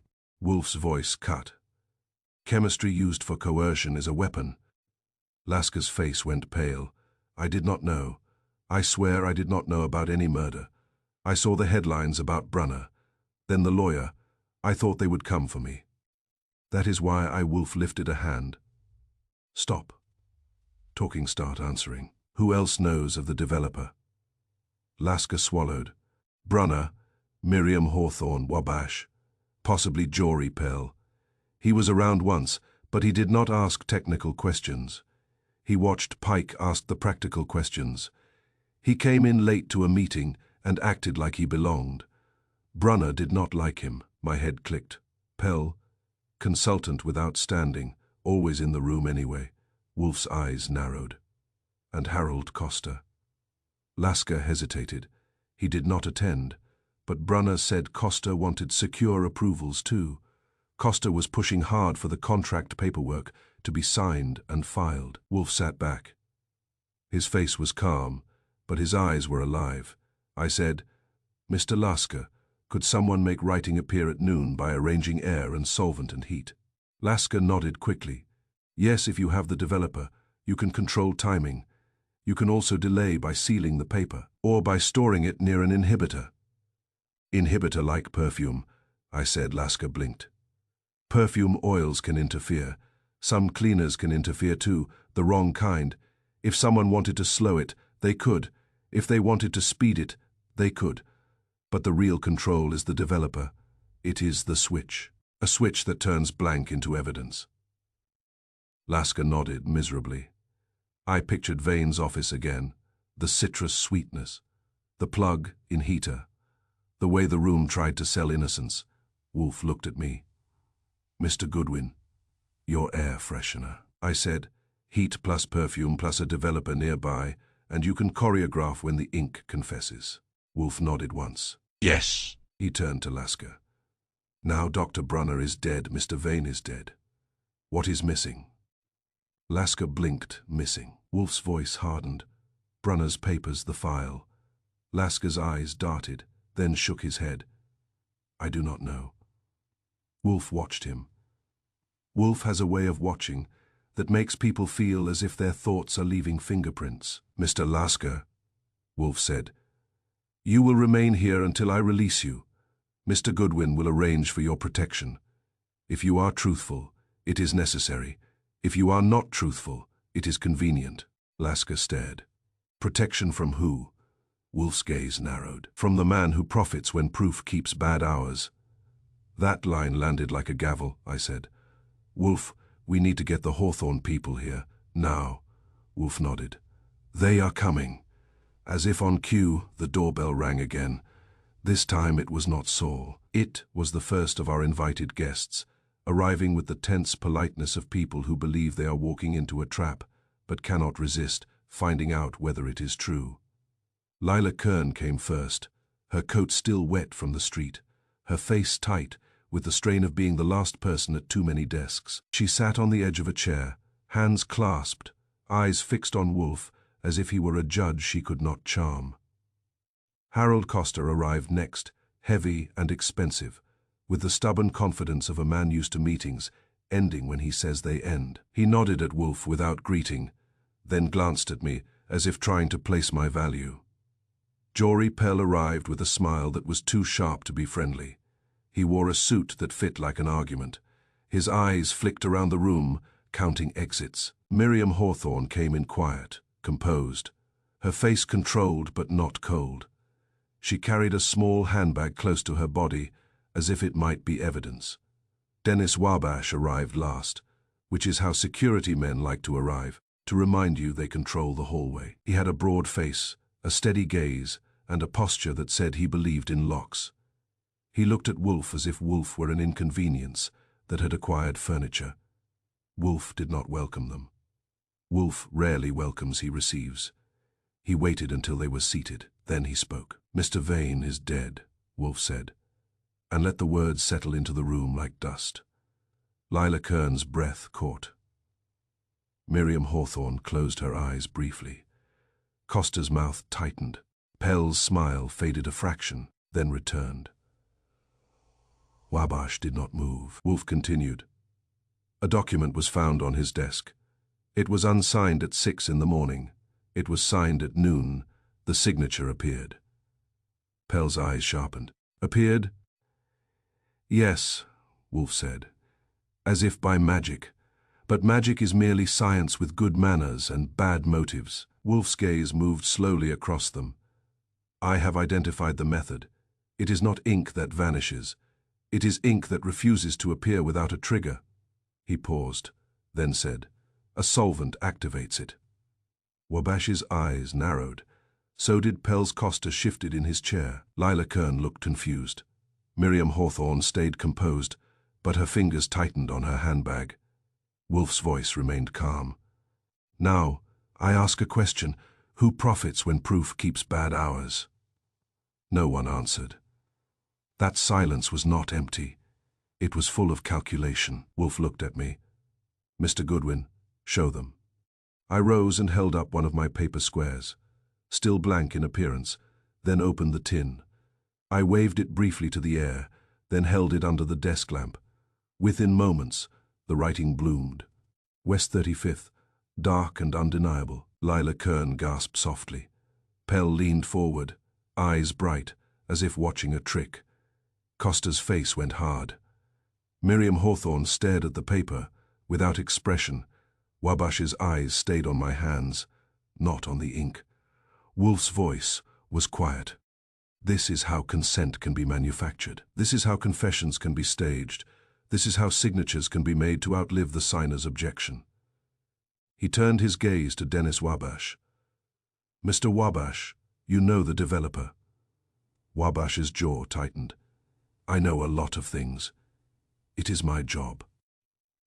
Wolfe's eyes were cold. You attended meetings with Mr. Lasker. You asked how common cleaners could serve as triggers.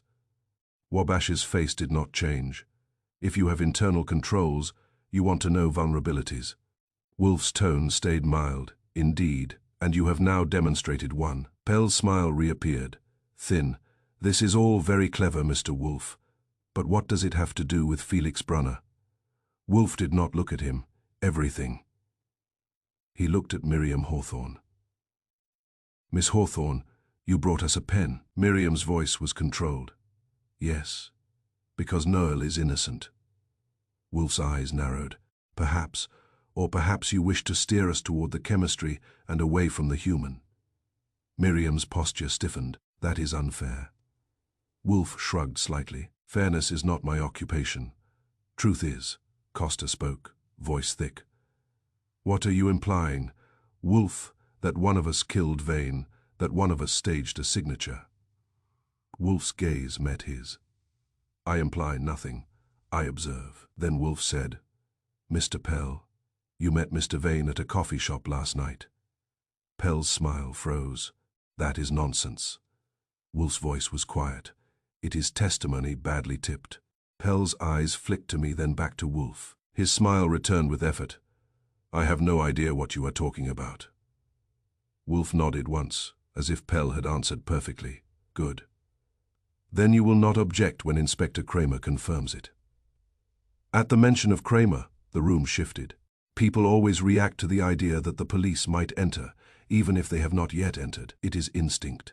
It is fear. It is guilt. In some cases, Wolfe leaned back. You will each remain here for a short time. You will answer my questions. You will not leave without my permission. Wabash's mouth curled. You cannot detain us. Wolfe's eyes held him. Try me. I stepped to the side table where the phone sat and lifted the receiver without dialing. Wabash watched my hand.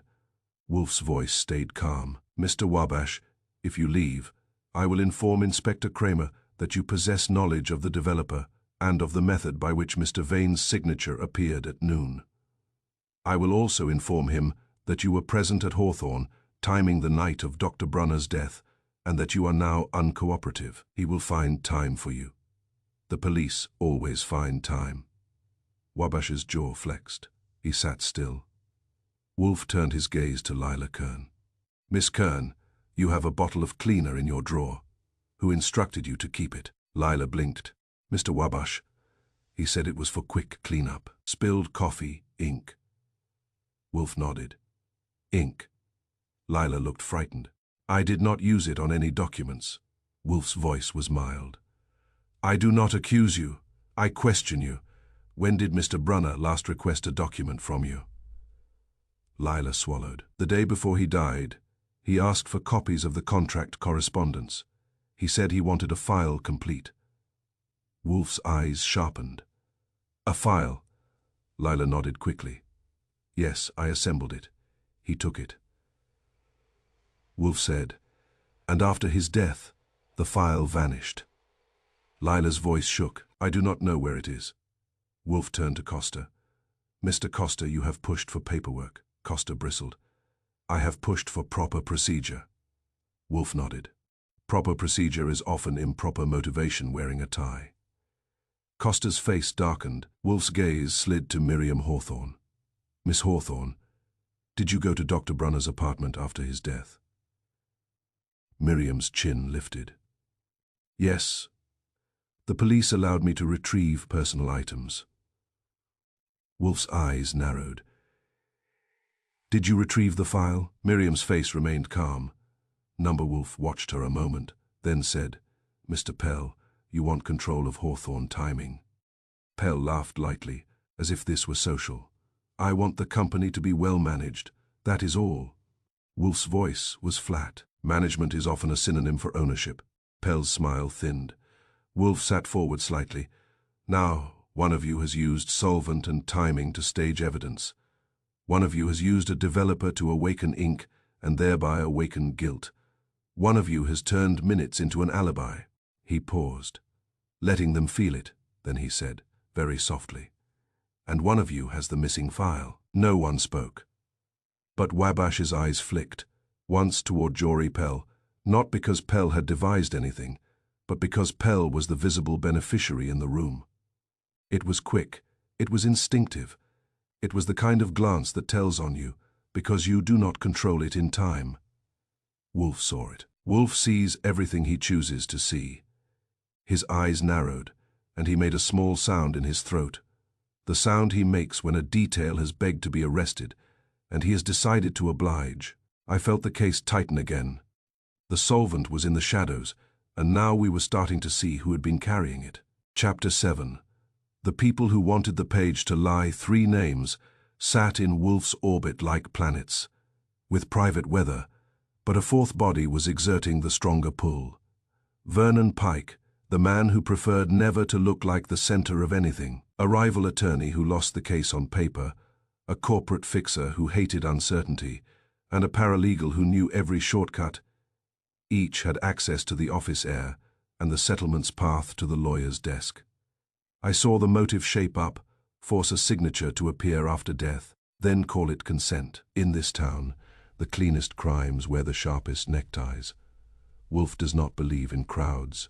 He believes in selections. He had our guests seated in the office as if they were waiting for a train that might never arrive. Miriam Hawthorne sat upright, hands folded, face composed. Harold Costa looked as if he were refusing to be uncomfortable by sheer force of will. Jory Pell kept his smile on a leash and pulled it tight whenever Wolfe's eyes drifted his way. Dennis Wabash sat with the rigid patience of a man who expects doors to obey him. Lila Kern was pale and tense, the only one who looked as if she might faint or confess, possibly both. Miles Lasker remained in the corner chair, his satchel on his lap, sweating guilt by association. Wolfe's voice stayed mild, but the air in the room had thickened. Wolfe can make oxygen feel expensive. Mr. Goodwin, he said, we will require additional facts.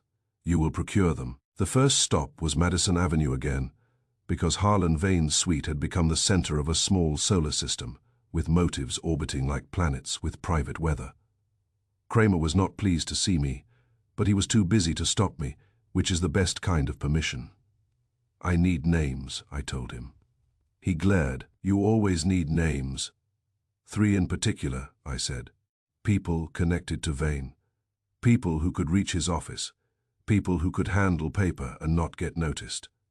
Kramer's eyes narrowed. You already got Pell and Costa and that security guy. I want the people in the shadows, I said, the ones who know where the keys are and which copier leaves streaks. Kramer grunted. He jabbed a finger at a list on his desk. Here, rival attorney on the Hawthorne contract dispute. Name is Seth Galt. He lost a bid protest for his client and blamed Vane. He made noise, threatened grievances. He's got a mouth like a saw. Rival attorney, I murmured. Kramer continued, unwillingly helpful. Corporate fixer, not official. A consultant who shows up when people want problems to go away. Name is Vernon Pike. He's been seen with Pell and Costa. He hates uncertainty. He likes control, works out of Midtown. Corporate fixer, I said. Kramer jabbed again. And paralegal. Vane's paralegal. Name is Tessa Rook. She knows every shortcut. She had keys, passes, codes, all of it. She found Vane in the morning. She's the one who noticed the signature show up later. Paralegal, I said, and felt the pieces click. Kramer scowled. You got your 3 names. Now go away and don't tell Wolfe I helped you. I will tell him you resisted heroically, I said. Kramer snorted. Scram. I did on the way back to the brownstone. I made 2 stops. The first was Seth Galt's office, because a rival attorney is like a rival rooster. He will crow for free if you stand close enough. Galt's suite was louder than Vane's. It had fewer plants and more ego. Galt himself was a thin man with a loud tie and a voice that never learned to rest. When I introduced myself, he grinned the grin of a man who believes any visitor is an audience. Nero Wolfe, he said. Sure, I know him. He stays home and lets you do his running. What do you want, kid? I am older than many policemen, but I do not mind being called kid if it makes people careless. I want to know why you were shouting at Harlan Vane last week, I said. Galt's grin tightened. I wasn't shouting. I was advising about the Hawthorne contract, I said. You lost the case on paper. His eyes flashed. Vane played dirty. He buried filings. He delayed documents. He made deadlines act like suggestions. That made my ears perk, because we had already met a method for making deadlines behave strangely. Delayed documents, I said lightly. Interesting phrasing, Galt snorted. You think I mean some magic ink? I mean he used procedure like a weapon. Anyway, it's done. My client got nothing. Hawthorne kept the contract. Vane strutted. Now he's dead. Shame. You went to see him last night, I said. Galt's grin vanished. That is a lie. I did not say you did, I replied. But did you? He hesitated a fraction. Number I watched him. His denial had the weight of habit, not the panic of surprise. That meant he was either telling the truth or had practiced lying very well. Lawyers sometimes practice lying with the same diligence they practice the law. What do you know about an agreement Vane was pressured to sign? I asked. One that would bury Hawthorne. Galt's eyes narrowed. I heard rumors. Pell's been shopping for leverage. Everybody knows Pell. He wants the company. He'll use anything. Would you, I asked, use a delayed signature trick to ruin a man and embarrass Vane? Galt's laugh was sharp. I don't need tricks. I need subpoenas. That was the closest he got to humor, and it did not warm the room. I left. The second stop was Vernon Pike, the corporate fixer, because men like Pike do not have offices so much as staging areas. They operate by appointment and by atmosphere. Pike met me in a small conference room in a building that smelled like money and disinfectant. He was heavy-set, neat, with hair combed into obedience and eyes that looked as if they had never been surprised in their lives. He shook my hand as if it were a transaction. Archie Goodwin, he said, for Wolfe. That's right, I said. I'm here because uncertainty is bad for business, and someone told me you hate uncertainty. His mouth did not move much. I dislike loose ends. Signature appearing at noon, like a show. Loose ends all over.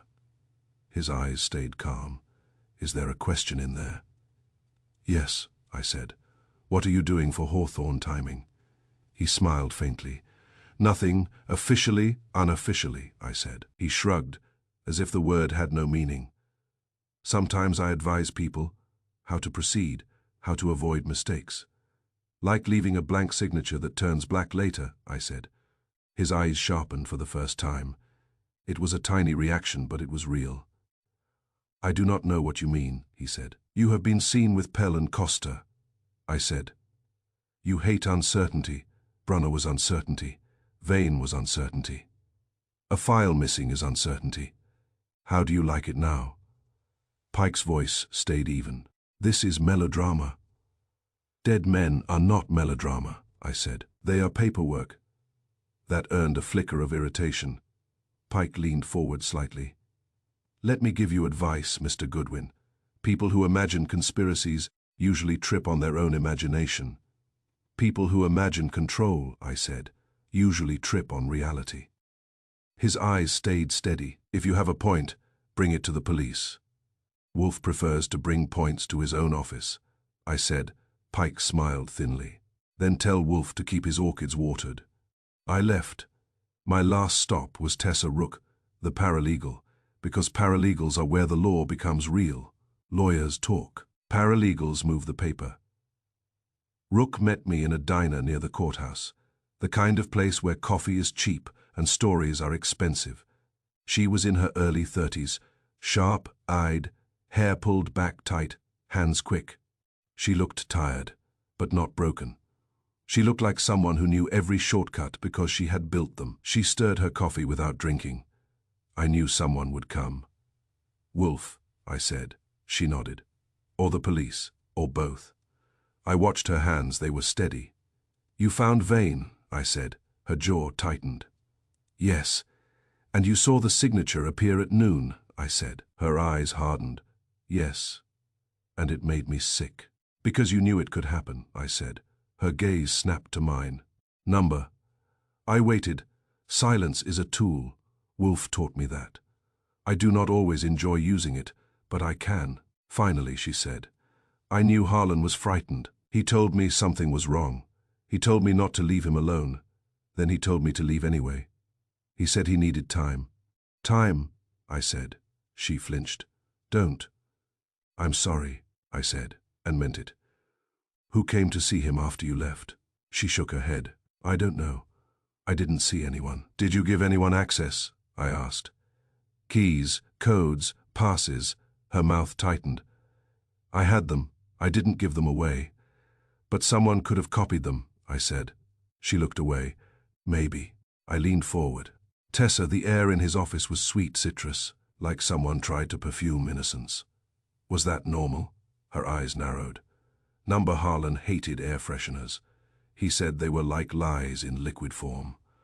That line felt like a small punch. Then someone plugged one in. Yes, she said quietly, and I did not notice until the police started swarming. Who could plug one in? I said. Without being noticed. She hesitated. Then, reluctantly, building maintenance, cleaning crew, or someone who can tell them what to do. Like a fixer, I said. Her eyes flicked up. You mean Pike? I held my face neutral. I mean someone with that kind of reach. She swallowed. Pike was in the office last week, twice. Officially, I asked. She gave a bitter little laugh. Nothing is official with Pike. What did he do? I asked. He talked to Harlan behind closed doors, she said. He said he was offering solutions. Harlan said he was offering ropes. I nodded, and Seth Galt. Her face tightened. Galt called constantly. He was furious about the contract protest. He blamed Harlan. He threatened to file complaints. He came in person 2 days before Harlan died. They argued, loud. And Jory Pell, I said. Her eyes narrowed. Pell is poison. He came in yesterday afternoon. He smiled. He said he wanted to help Noel Hawthorne. Harlan told him to leave. Pell left. Then he came back later, after I went home, according to the building guard's log. My stomach tightened. The building guard logged Pell. She nodded. He signed in. He has that kind of face. People remember it. So Pell had access, I said. He had access to the building, she said. Not necessarily to the suite, but if someone let him in, or if he had a key, I said. She shook her head. He didn't. Harlan's keys were in a drawer. But a paralegal knows shortcuts, I said softly. Her eyes flashed. I did not kill him. I didn't say you did, I replied. But you know how paper moves. She swallowed. I know how people move paper when they want it to lie. That was the heart of it. On the ride back to the brownstone, the 3 names sat in my head like planets with private weather. Seth Galt, the rival attorney who lost the case on paper and had every reason to hate Vane. Vernon Pike, the corporate fixer who hated uncertainty and had every reason to tighten control. Tessa Rook, the paralegal who knew every shortcut and had access to the office air and to anything that needed to arrive on a desk at the right time. Each could have arranged an air freshener. Each could have arranged a solvent trigger. Each could have arranged a document's path to Vane's desk. But motive is not access. Motive is what makes access worth using. When I got back, Wolfe was waiting, as if he had not moved all day, which he probably had not. I gave him my report, names first, details after. Wolfe listened, eyes half, lidded, then said, so the rival attorney, the fixer, and the paralegal 3 possibilities. I said, all 3 had access to the office air, and all 3 had reasons to want the settlement to exist. If Vane's signature appears after he's dead, you can call it consent. You can wave it at a judge and say the man agreed. Wolfe's eyes narrowed. A signature that outlives its owner is the perfect instrument for coercion. I nodded. And the motive shape is clear. Make the signature appear after death, then call it voluntary. Use the paper as a corpse that testifies. Wolfe's voice was quiet. In this town, the cleanest crimes wear the sharpest neckties. I thought of Pike's disinfected room, of Galt's loud tie, of Pell's sharp grin. Wolfe looked at me. Now, which of these 3 is essential to the central design? I frowned. Pell is still the one who benefits most, But Pike is the one who knows how to turn benefit into process. Control of Hawthorne timing, the missing file, the contract scandal, the staged confession. Wolfe's eyes held mine. Yes, but Pell is not among your 3 names. No, I said. He is a planet in a different orbit, but he intersects with all 3. He uses Pike. He antagonizes Galt. He can charm Rook. Wolfe nodded once. Then we must see whether Pell is the sun, or merely a bright object that reflects. I said, how? Wolfe's gaze sharpened. By forcing the liar to choose between page and person. He leaned back, and his voice went calm again. The calm of a man who has decided. Mr. Goodwin, he said. Tomorrow we will have a demonstration. We will provide a page that can lie, and we will see who insists that it must. I felt the hair on the back of my neck rise, because when Wolfe says demonstration, someone usually suffers, and in a case like this, the suffering might not be limited to pride. Chapter 8. The trick wasn't the hand. It was the hour Wolfe reconstructed the day like a chessboard. Nobody admitted was a war. The lawyer signed with invisible ink, believing he still owned the right to withdraw because what lay before him appeared blank or harmless. A page without teeth until someone later gave it a mouth, but the office freshener was turned up, heavy enough to wake the ink, timed for noon. Once the signature appeared. The settlement became a cage with the key thrown into yesterday. Wolfe said, the murderer did not forge a name. He forged the moment a name becomes binding. Wolfe's office the next morning looked like it always does, which is to say it looked as if chaos had never been invented. The chairs were aligned. The carpet was clean. The air carried the faint, honest scent of paper and old wood, not the dishonest sweetness of citrus trying to sell innocence. The only sign of war was the people sitting in it. Inspector Kramer was there because Wolfe had invited him. And Kramer had come because he does not like being left out of anything that might make him angry. Sergeant Purley came too, partly as muscle and partly as a witness. Saul Panzer sat off to one side, quiet and watchful. Miles Lasker looked as if he would rather be anywhere else, including under a bus. And across from Wolfe, arranged like pieces on a board, nobody wanted to admit, was a battle. Sat Jory Pell, Harold Costa, Dennis Wabash, Miriam Hawthorne, Lila Kern, Vernon Pike, Seth Galt, and Tessa Rook. That was Wolfe's version of hospitality. Gather the suspects. Then let the truth do the insulting. Wolfe began without preface. Mr. Vane is dead, he said. Dr. Brunner is dead. Mr. Hawthorne is accused. A settlement agreement exists that purports to bind Mr. Vane beyond his death and to bind Mr. Hawthorne to guilt. Costa shifted. Pell smiled faintly. Pike's eyes stayed flat. Galt looked impatient. Rook held herself rigid, hands clasped. Wabash watched the doors. Miriam Hawthorne watched Wolfe. Wolfe continued, the central deception is not handwriting, it is timing. Kramer snorted. You keep saying that. Wolfe looked at him. Because it is true, Inspector. You have been pursuing a hand when you should have been pursuing an hour. Kramer's jaw tightened. Get on with it. Wolfe nodded slightly. Very well. He gestured to me. I opened a folder and removed 3 sheets of paper, each inside a clear sleeve. The sleeves made a faint crackle, like evidence clearing its throat. Wolfe said, Mr. Lasker will confirm that the ink used in this case is not magical. It is reactive. It requires a developer, commonly a solvent vapor. It may also be accelerated by heat and light. It may be retarded by sealing, dryness, pressure, and certain oils. Lasker nodded miserably. Yes. Wolfe turned his gaze to the group. Therefore, a signature can be written, remain invisible, and later appear when the proper conditions are applied. This is the mechanism by which Mr. Vane's signature appeared at noon. Pell's smile held. Still speculation. Wolfe's eyes narrowed. Number demonstration. I placed one sleeve sheet on the side table near the lamp and left it untouched. The sheet looked blank, except for my pencil mark in the corner. I placed the second sleeved sheet near a small, metal tin Wolfe had provided, and the third I kept in my hand. Wolfe said, "The trick was not the hand, it was the hour." He looked at Kramer. "Inspector, you have a photograph of the settlement agreement at 8 this morning, blank at the signature line, and a photograph of the same agreement at noon, showing Mr. Vane's signature." Kramer grunted. "We do." Wolfe nodded. "And you assumed the signature was written close to noon. That assumption is the murderer's gift." Kramer scowled. "What else would we assume?" Wolfe's voice stayed calm. "You would assume nothing if you were wise." He turned back to the suspects. "Now I will reconstruct the day Mr. Vane died."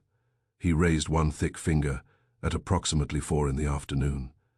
Mr. Vane received a typed demand for a settlement by 9 the next morning. He refused to sign. He told my assistant of the threat that his signature might be made to appear after he had left. Pell's eyes flicked to me. Rook's face tightened. Wolfe raised a second finger. At approximately 8:15 that evening, Mr. Vane met Mr. Pell at a coffee shop. Pell's smile widened. "I told you that is nonsense." Wolfe's eyes did not move. "A waitress remembers you. She remembers your face and your gratuity." Kramer's eyes hardened on Pell.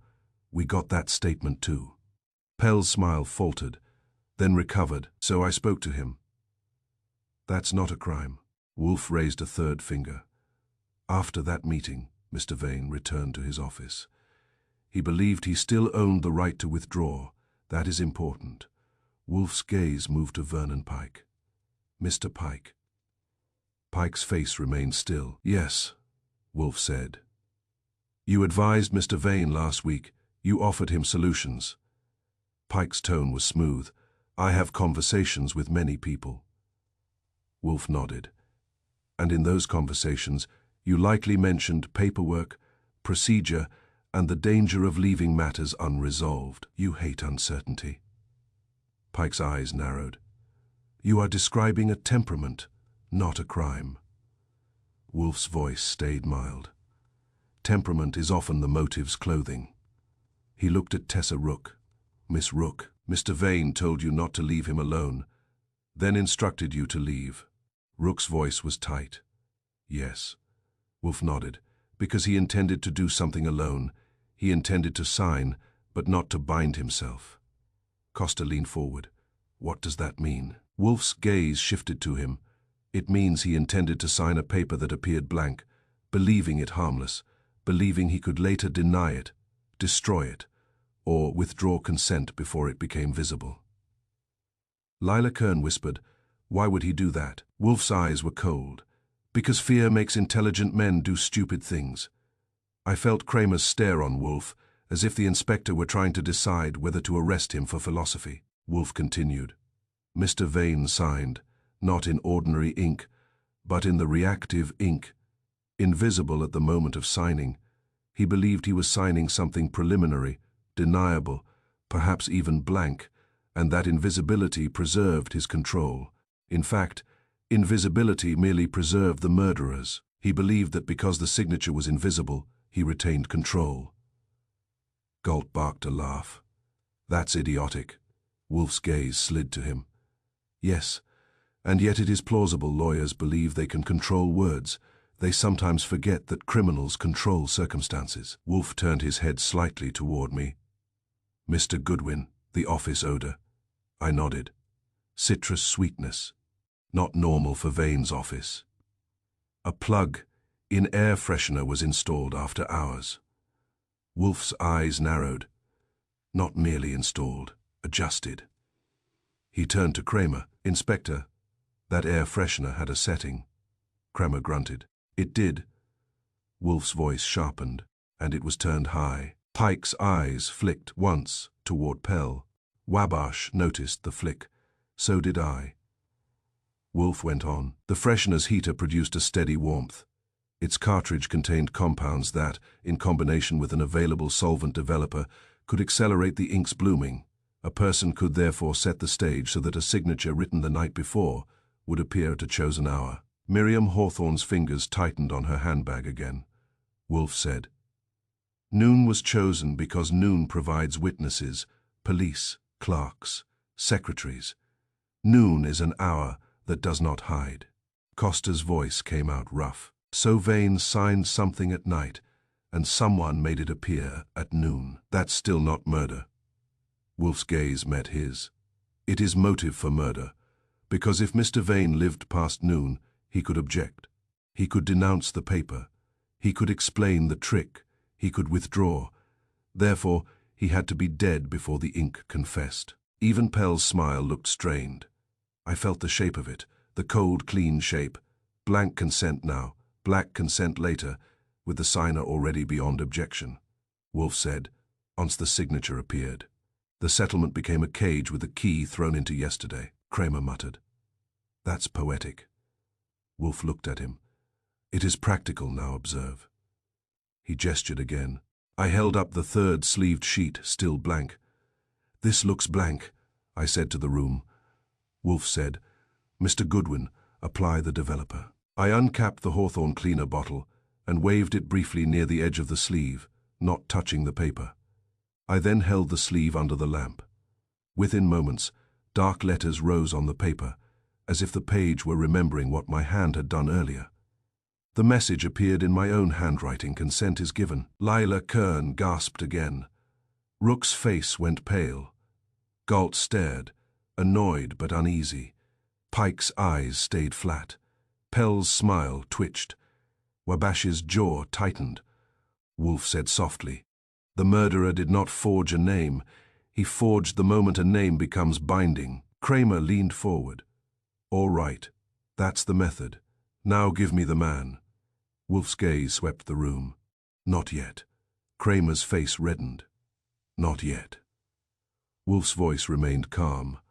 Because identifying the method does not identify the actor. Many here knew of Mr. Lasker's ink. Many could access cleaners. Many could install an air freshener. But only one had both need and opportunity to ensure that Mr. Vane died before noon. He looked at Jory Pell. Pell spread his hands. You keep staring at me. I talked to Vane. So what? I wanted to help Noel Hawthorne. I have said that. Wolfe's eyes narrowed. You wanted to help yourself. Pell's smile sharpened.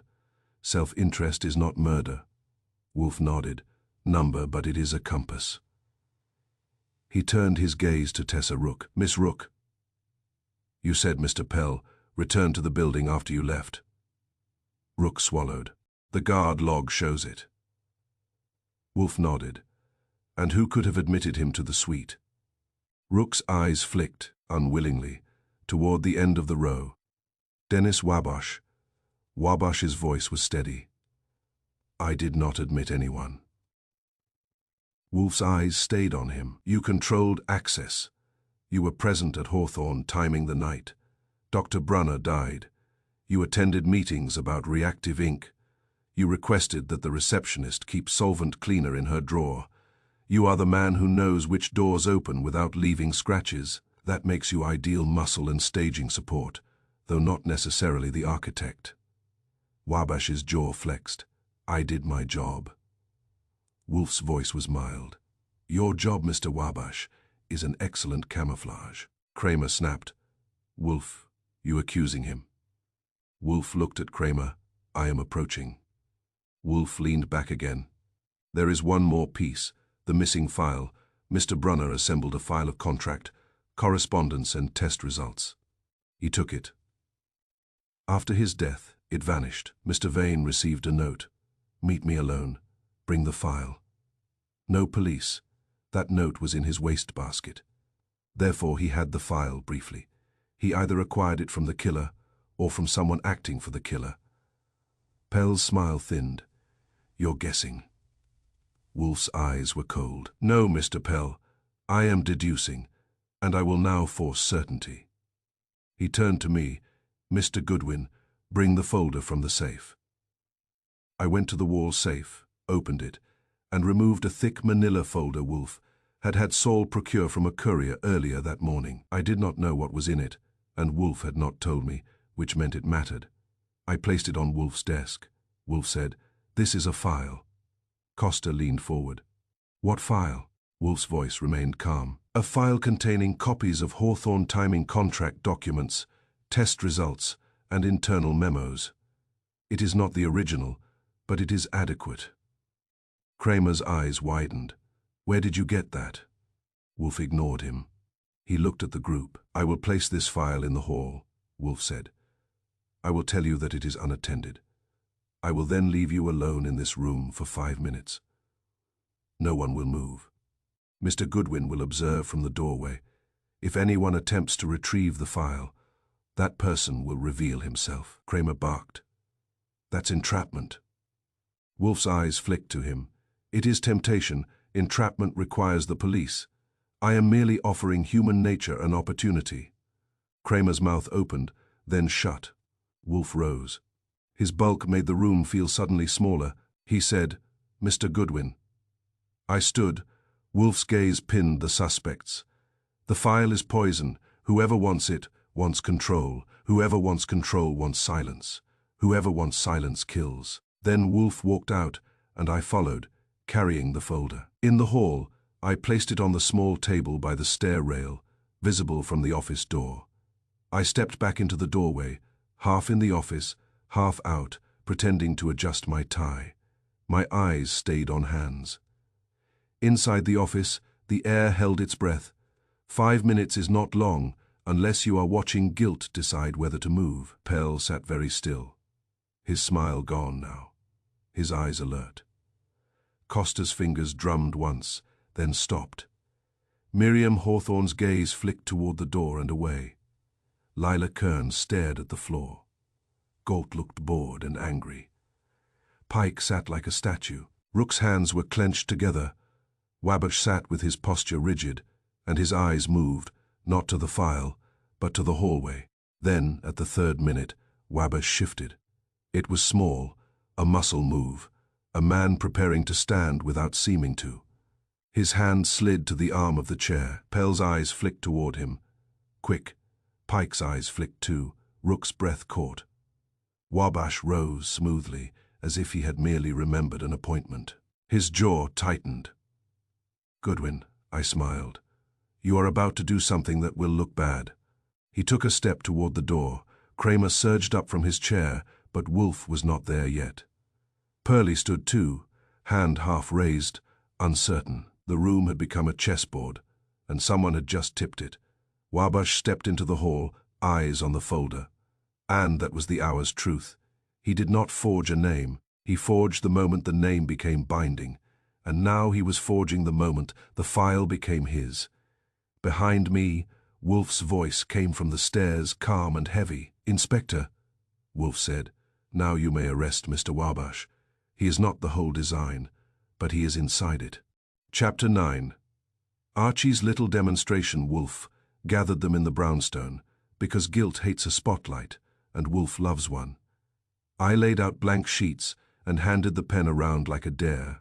Nothing showed, until I opened a small vial and let the vapor drift across the page. Black letters snapped into existence, sudden as a confession.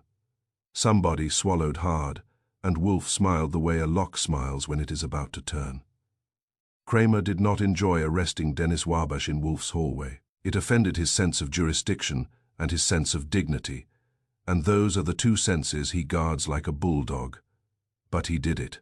Wabash tried for calm, failed by a fraction, then settled into the cold look of a man who believes his training is armor. Men like that rarely invent elegant crimes, but they will carry them out if somebody authoritative gives them a structure to obey.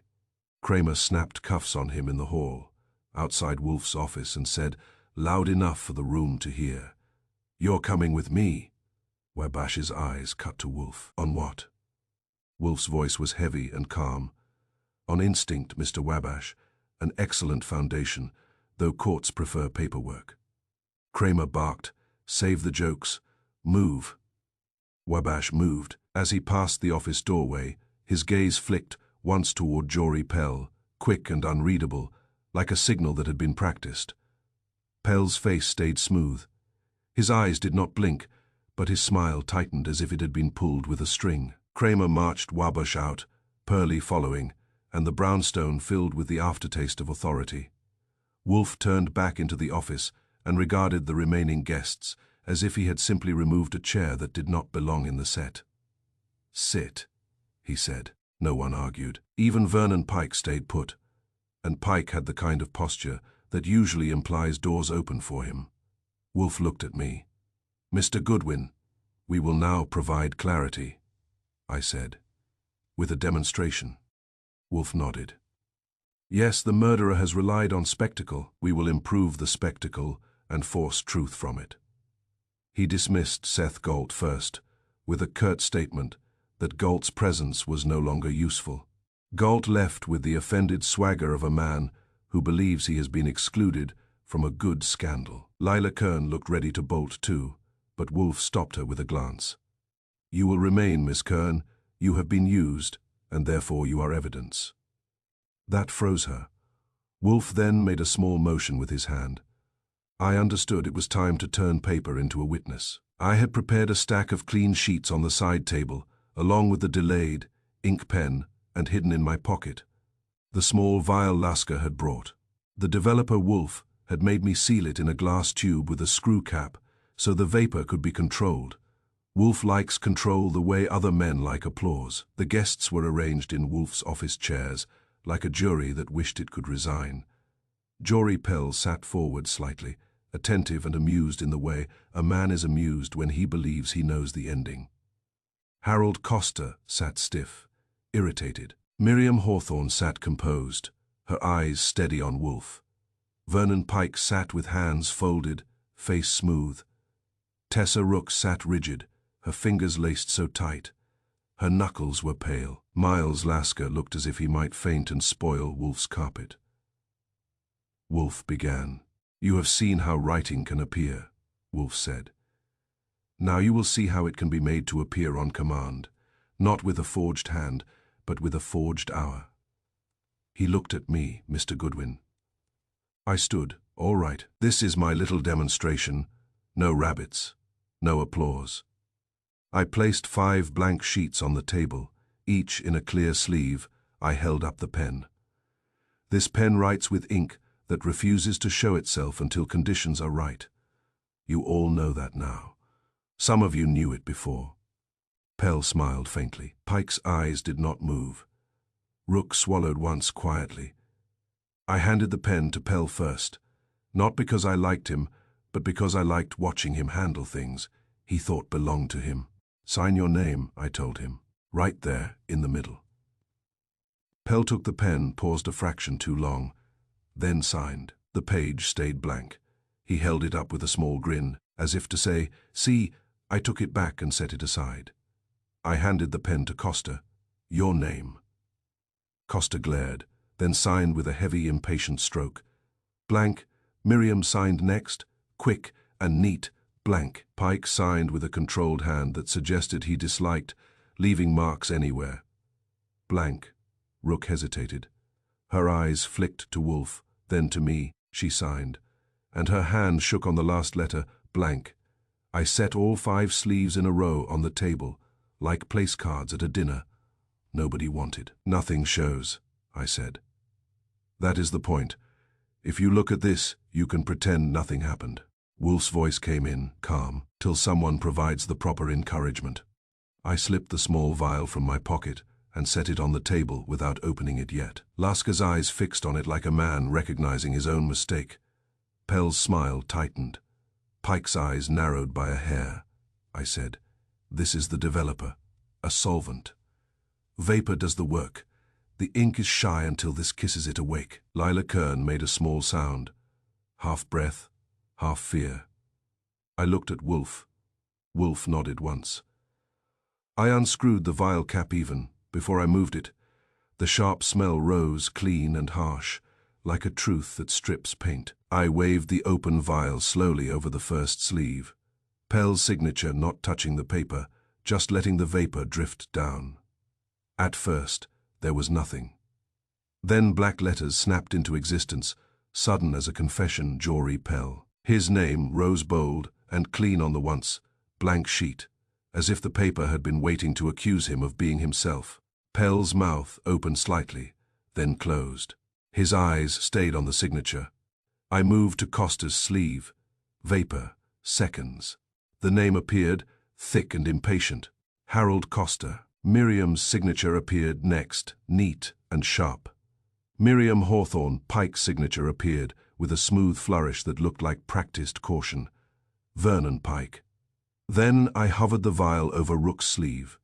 Her throat worked. She swallowed hard, the kind of swallow that happens when a person wants time to reverse. Her signature rose, darkening as it appeared.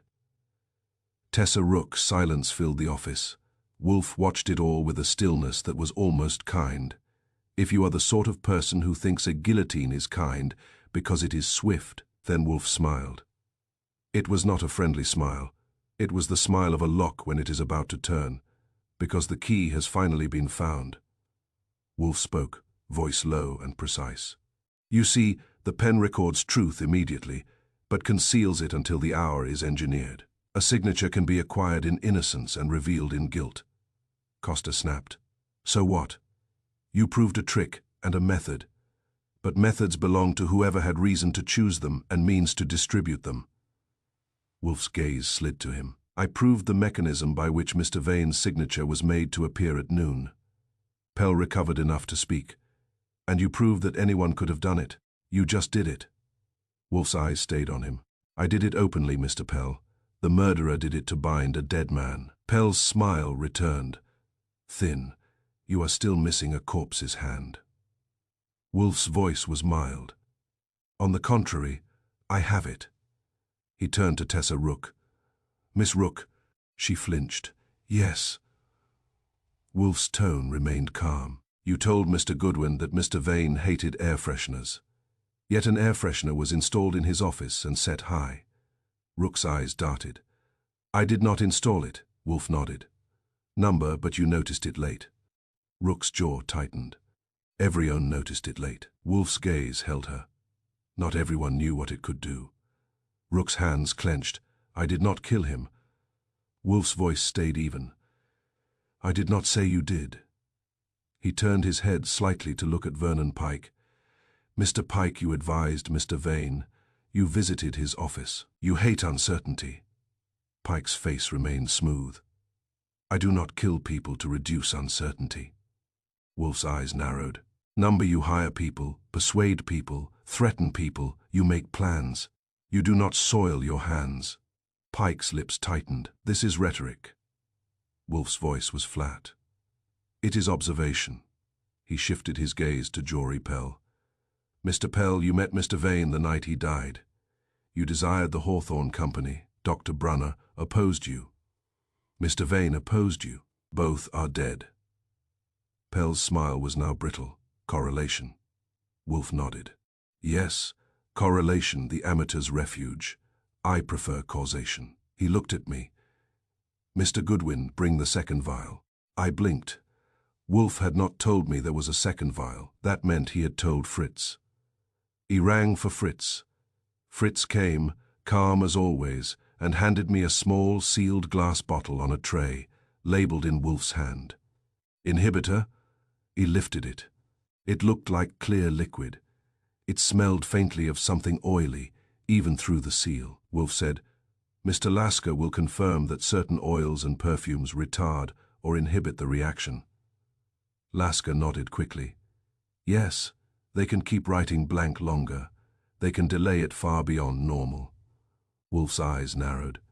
A useful property, if one wishes to make an alibi out of minutes. Costa frowned. What does that mean? Wolfe answered him without looking at him. It means a person could write a note at 8, keep it blank until noon, and then claim it was written at noon, or a person could keep a document blank while being observed, then allow it to bloom when it supports his story. Pell's eyes sharpened. Still theory. Wolfe's gaze returned to him, heavy. No, Mr. Pell, it is the method used for your benefit, but you are not the technician in this room, and not the manager of solvents either. Pell laughed lightly. It sounded wrong in that room. My method. Wolfe's voice remained calm. Yes, but we require proof that you, personally, handled the tool, and that proof is not in the pen, it is in the air. He turned to me. Mr. Goodwin, the air freshener cartridge from Mr. Vane's office, the one the police bagged. I retrieved it from the cabinet where Wolfe had insisted it be kept after Kramer. in a rare moment of cooperation, allowed us access for a brief inspection. It sat sealed in a glass jar. Wolfe said, "Open it." I did, carefully. The citrus sweetness rose at once, cheerful and false. Wolfe's eyes narrowed. "Now, Mr. Goodwin, apply a drop of the inhibitor to a fresh sheet written with the reactive ink. Then expose it to the developer and observe the delay." I did, writing a line quickly, then treating one corner with the inhibitor. I held the developer vial over it. The untreated portion bloomed first. The treated portion stayed blank longer, then came up slow and pale. Wolfe nodded once. "We have two controls, a developer to awaken ink, an inhibitor to keep it asleep." "Mr. Panzer." Saul stood. "Yeah." Wolfe's voice was calm. "Tell them what you found in Mr. Pike's office." Pike's eyes flicked, sharp now. "You had no right." Saul shrugged. "Rights are nice, facts are nicer." He looked around the room. Under Pike's sink in a cleaning cabinet, there was a bottle that matched Lasker's description of developer, clear solvent, sharp smell. Next to it was a small bottle of oil blend, the kind used in air fresheners and scent diffusers, labeled with a fancy name. It would work as an inhibitor. Pike's face did not change much, but his jaw set hard. Costa stared. Miriam's eyes narrowed. Rook looked as if she might cry. Pell's smile vanished entirely for the first time. Pike said smoothly, "I have cleaning supplies. Congratulations, Mr. Panzer. You found soap." Wolfe's smile remained small and certain. "Soap is innocent. But your bottles were not soap. They were tools for a particular ink, tools you had no lawful reason to possess." Pike's voice stayed even. "You are building a story." Wolfe's eyes were cold. "Yes, and unlike your documents, mine will appear immediately." He turned slightly toward Kramer. "Inspector, you will obtain a warrant for Mr. Pike's office and for Mr. Pell's residence. You will find the missing file in one of those places. If you do not, I will be mildly surprised." Kramer's face was red, but his eyes were sharp. "You sure enough to bet your orchids, Wolfe?" Wolfe's voice was flat. "I am sure enough to bet yours." Pell spoke then, voice tight. "This is absurd. You have not proved murder. You have not proved who struck Brunner. You have not proved who killed Vane." Wolfe looked at him as if Pell had offered him a stale appetizer. "No, Mr. Pell, not yet." He leaned back. "But I have proved the nature of the trap. The trick was not the hand, it was the hour. And now we will ask the final question." Wolfe's gaze moved across them, settling at last on Jory Pell. "Who needed the page to lie?" Wolfe said softly. "And who needed time to be the accomplice?" No one spoke, but Pell's throat worked. It was only a small motion, barely visible, the kind of motion that happens when a man realizes the spotlight is not merely bright. It is hot. Wolfe's smile did not widen. It simply settled into place, sure and quiet, like a lock that has accepted the key and is waiting for the turn. "Tomorrow," Wolfe said, "we will finish this." And for once, I believed him without effort. Chapter 10. The murderer who signed with Airwolf named the corporate fixer, the one who had been present in the story almost from the beginning if you knew where to look, the one who controlled the office supplies, the scent, the schedule, the need for certainty. He arranged the air freshener's solvent as the trigger, turning delayed ink into delayed consent, then removed the lawyer before noon could be stopped. The death was timed so the signature would arrive without protest, proof that could not be contradicted by a living man. Wolfe's final riddle landed like a siren. What is the perfect forgery? Not a false hand, but a true hand trapped by time. And the fountain pen sat on Wolfe's desk afterward, innocent-looking, like every weapon that knows it will not be blamed. Wolfe's office gathering is not a party. It is a trial where Wolfe is judge, jury, and executioner of vanity. By late afternoon, the brownstone was full again, as if the city had decided our front room was the only place where truth could get proper service. Inspector Kramer was there, seated stiffly, his hat on his knee like a warning. Pearlie hovered near the door. Saul Panzer stood by the bookshelf, quiet, alert. Fritz moved in and out with coffee, looking as if he disapproved of all of us equally. The guests were seated in Wolfe's chairs, exactly as they had been the day before. But now they looked different. A night can erode confidence, especially when the police spend it asking questions. Jory Pell's smile was thinner. Harold Costa's patience was shorter. Miriam Hawthorne held herself with the same composure, but her eyes had a sharper edge. Lila Kern looked exhausted. Tessa Rook looked as if she had not slept. Miles Lasker looked like a man who regretted chemistry. Vernon Pike sat as if nothing in the universe could wrinkle him. If guilt had a uniform, Pike would have tailored it. Wolfe began when everyone had settled, and Fritz had closed the door with quiet finality. "Inspector," Wolfe said. "You obtained your warrants," Kramer grunted. "We did." Wolfe's eyes remained calm. "And you executed them." Kramer's mouth twisted. "We did." Wolfe waited. "He does that well. Silence is one of his luxuries." Kramer tossed a folder onto Wolfe's desk. "We found the file." The room tightened. Wolfe did not touch the folder. He looked at Kramer. "Where?" Kramer jabbed a finger without pleasure. "In Pike's office, in a locked cabinet behind his desk. Contract papers, test results, Brunner's notes, all of it." Lila Kern made a small, strangled sound. Miriam Hawthorne closed her eyes for a moment, then opened them. Steady. Pell's face went blank. Costa stared at Pike. Rook's hands clenched. Pike did not move.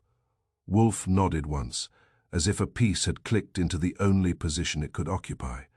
Kramer said, "We also found bottles. Developer Solvent.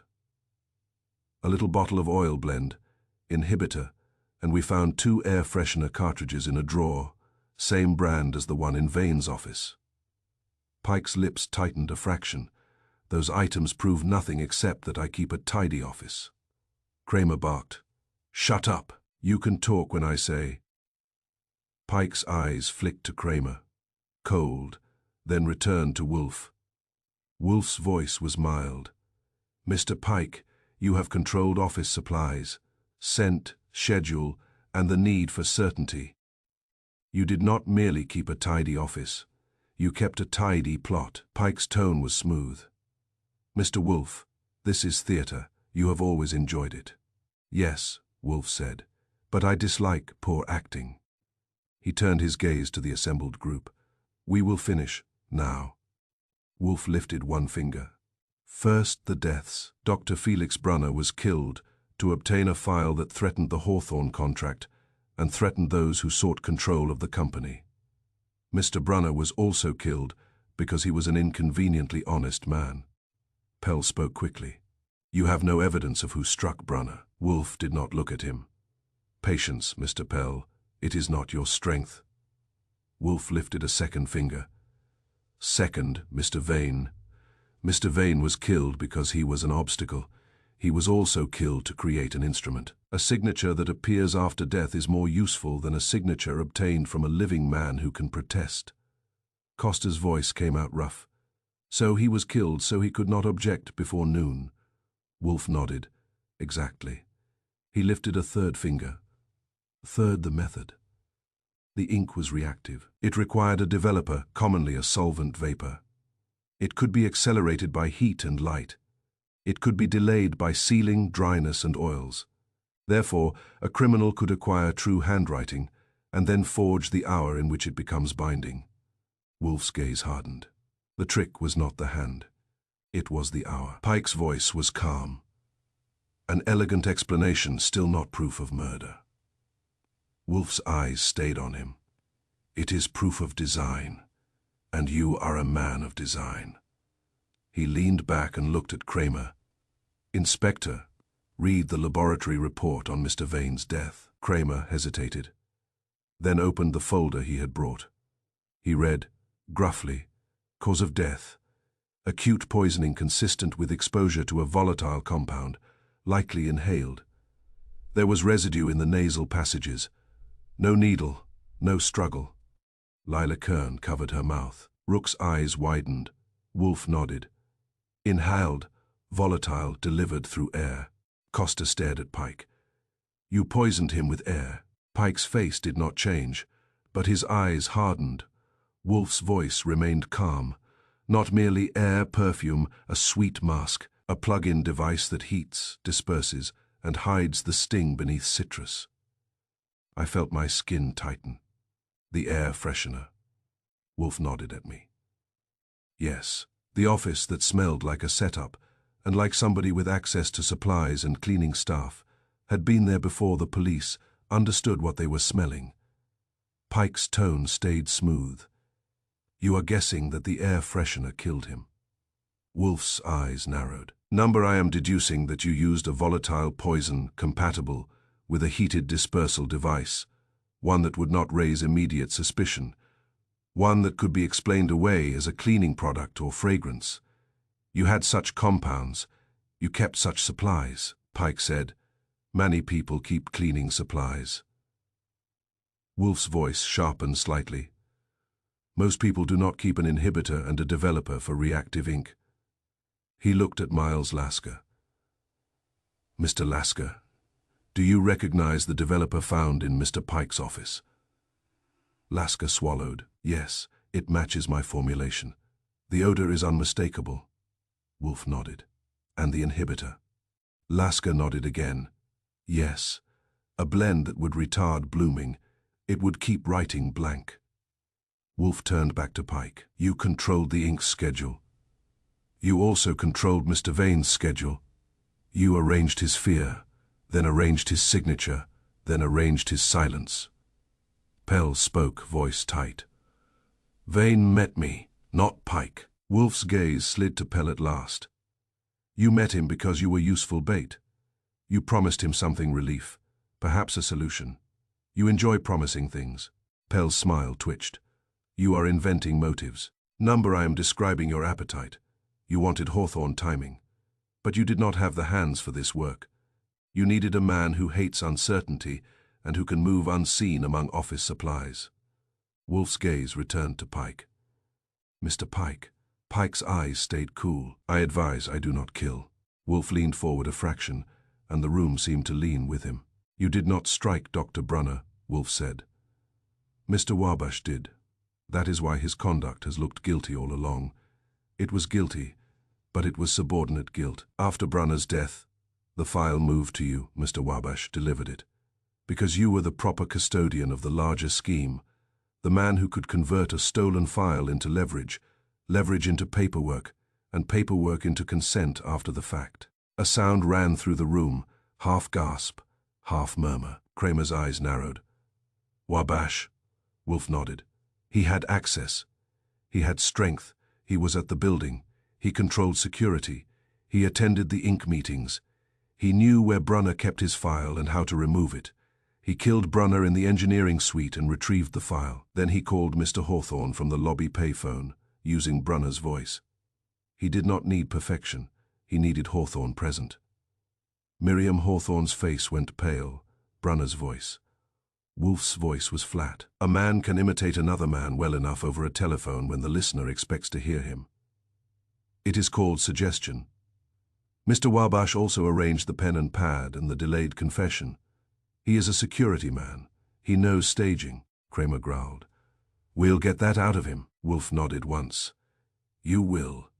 He is loyal until he is frightened. He will be frightened.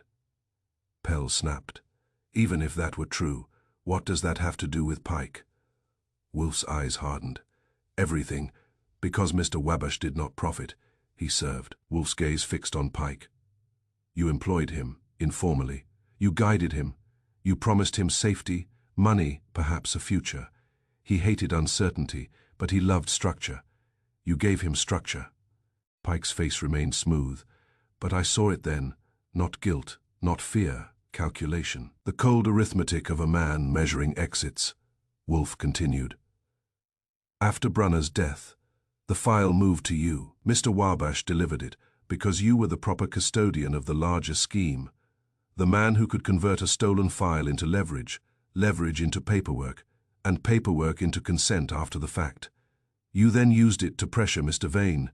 You arranged the demand. You arranged the meeting with Mr. Pell as bait. You arrange the air in Mr. Vane's office, sweet and heated, to serve two functions. Wolfe lifted a finger. First, to awaken ink at a chosen hour so that Mr. Vane's signature would appear at noon as a public fact. He lifted a second finger. Second, to deliver poison into Mr. Vane's lungs, quietly without struggle, with the perfume as disguise. Lila Kern whispered, "That is why it smelled so sweet." Wolfe nodded. "Yes, sweetness is a mask. It always has been," Pike said softly. "You have a charming story, Mr. Wolfe." Wolfe's voice dropped, and it carried weight. "It is not a story. It is the only arrangement that fits all facts. The missing file in your office, the ink tools in your possession, the air freshener cartridge match, the nature of Mr. Vane's death, the timing of the signature at noon, the need to remove Mr. Vane before he could object." Wolfe leaned back and spoke his final riddle, slow, precise, and loud enough to reach every corner. What is the perfect forgery? Not a false hand, but a true hand trapped by time. The room stayed silent for a beat. Then Vernon Pike moved. He did not lunge like a thug. He reached calmly into his coat as if retrieving a handkerchief. Kramer barked. Don't. Pike's hand came out holding not a gun but a small glass vial, clear liquid. "Sharp promise." He smiled faintly at Wolfe. "You do enjoy traps." Wolfe's voice was calm. "Put it down, Mr. Pike. You are not equipped for melodrama." Pike's smile tightened. "I am equipped for certainty." He twisted the cap. He moved without thinking, because I have lived with Wolfe long enough to know that when air becomes a weapon, seconds matter. I grabbed the nearest object, which happened to be the heavy brass paperweight Wolfe uses to keep my bills from escaping, and hurled it.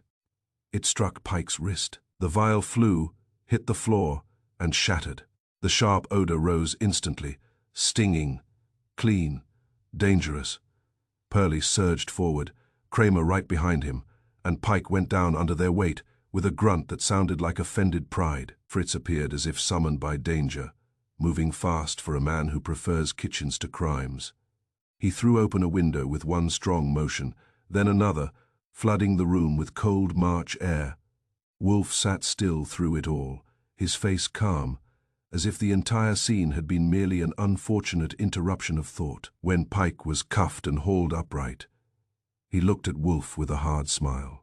"You think you have won," Pike said. Wolfe's voice was mild. "I do not think. I know." Kramer yanked Pike toward the door. "You can tell it to the judge." Pike's gaze flicked to Pell as he was dragged out. Pell's face was blank now, the smile gone entirely, replaced by the fixed look of a man realizing the fixer he hired has become a liability. Wolfe watched Pell for a moment, then spoke. "Mr. Pell, your ambition has been expensive. You will likely find that prison is not a suitable investment vehicle." Pell's voice was tight. "I did not kill anyone." Wolfe's eyes were cold. "Number, you merely desired it. That is often enough to recruit a man like Mr. Pike." Kramer paused at the door. Still gripping Pike, he looked back at Pell. "We'll talk. Don't go anywhere." Pell managed a thin nod. When the police left, the brownstone felt suddenly larger, as if the walls had exhaled. Miriam Hawthorne sat very still, then said quietly, "Noel." Wolfe nodded once. "Inspector Kramer will now be obliged to correct his course. Mr. Hawthorne will not enjoy his ordeal, but he will survive it." Lila Kern began to cry silently, relieved and terrified at once.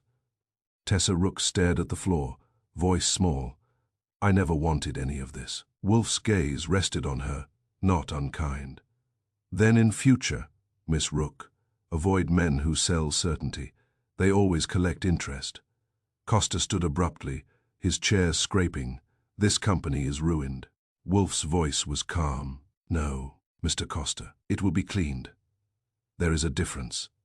Costa looked as if he wanted to argue, then thought better of it and left.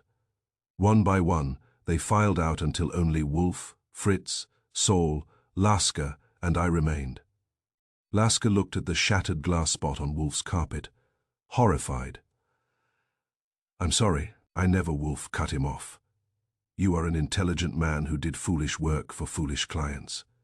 You may redeem yourself by not doing it again. Lasker swallowed and nodded.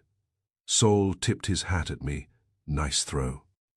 It was a paperweight, I said. It finally earned its keep. Saul left. Fritz hovered, looking at the open windows with the distress of a man watching a kitchen lose heat. Wolfe waved a hand. Close them, Wolfe said.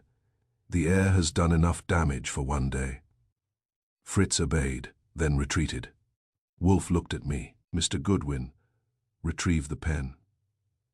I opened Wolfe's desk drawer and brought out the fountain pen. It lay in its case like an innocent object that had never harmed anyone. I placed it on Wolfe's desk. It looked harmless, plain, balanced, quiet. Like every weapon that knows it will not be blamed. Wolfe studied it for a moment, then said softly, "Instruments are never guilty, only the will that directs them." I nodded. "Tell that to Kramer." Wolfe's mouth curled faintly. "Inspector Kramer prefers guilty objects. It simplifies his life." I leaned back in my chair and listened to the brownstone settle, the distant city noise filtering through the walls.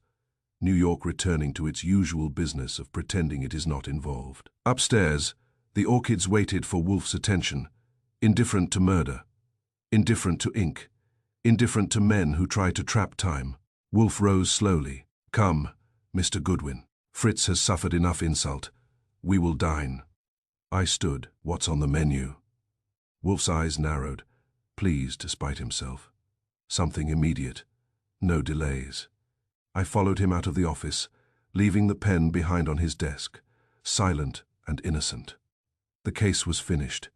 Every thread tied, every trick explained, every hour accounted for, and time, for once, had been forced to tell the truth.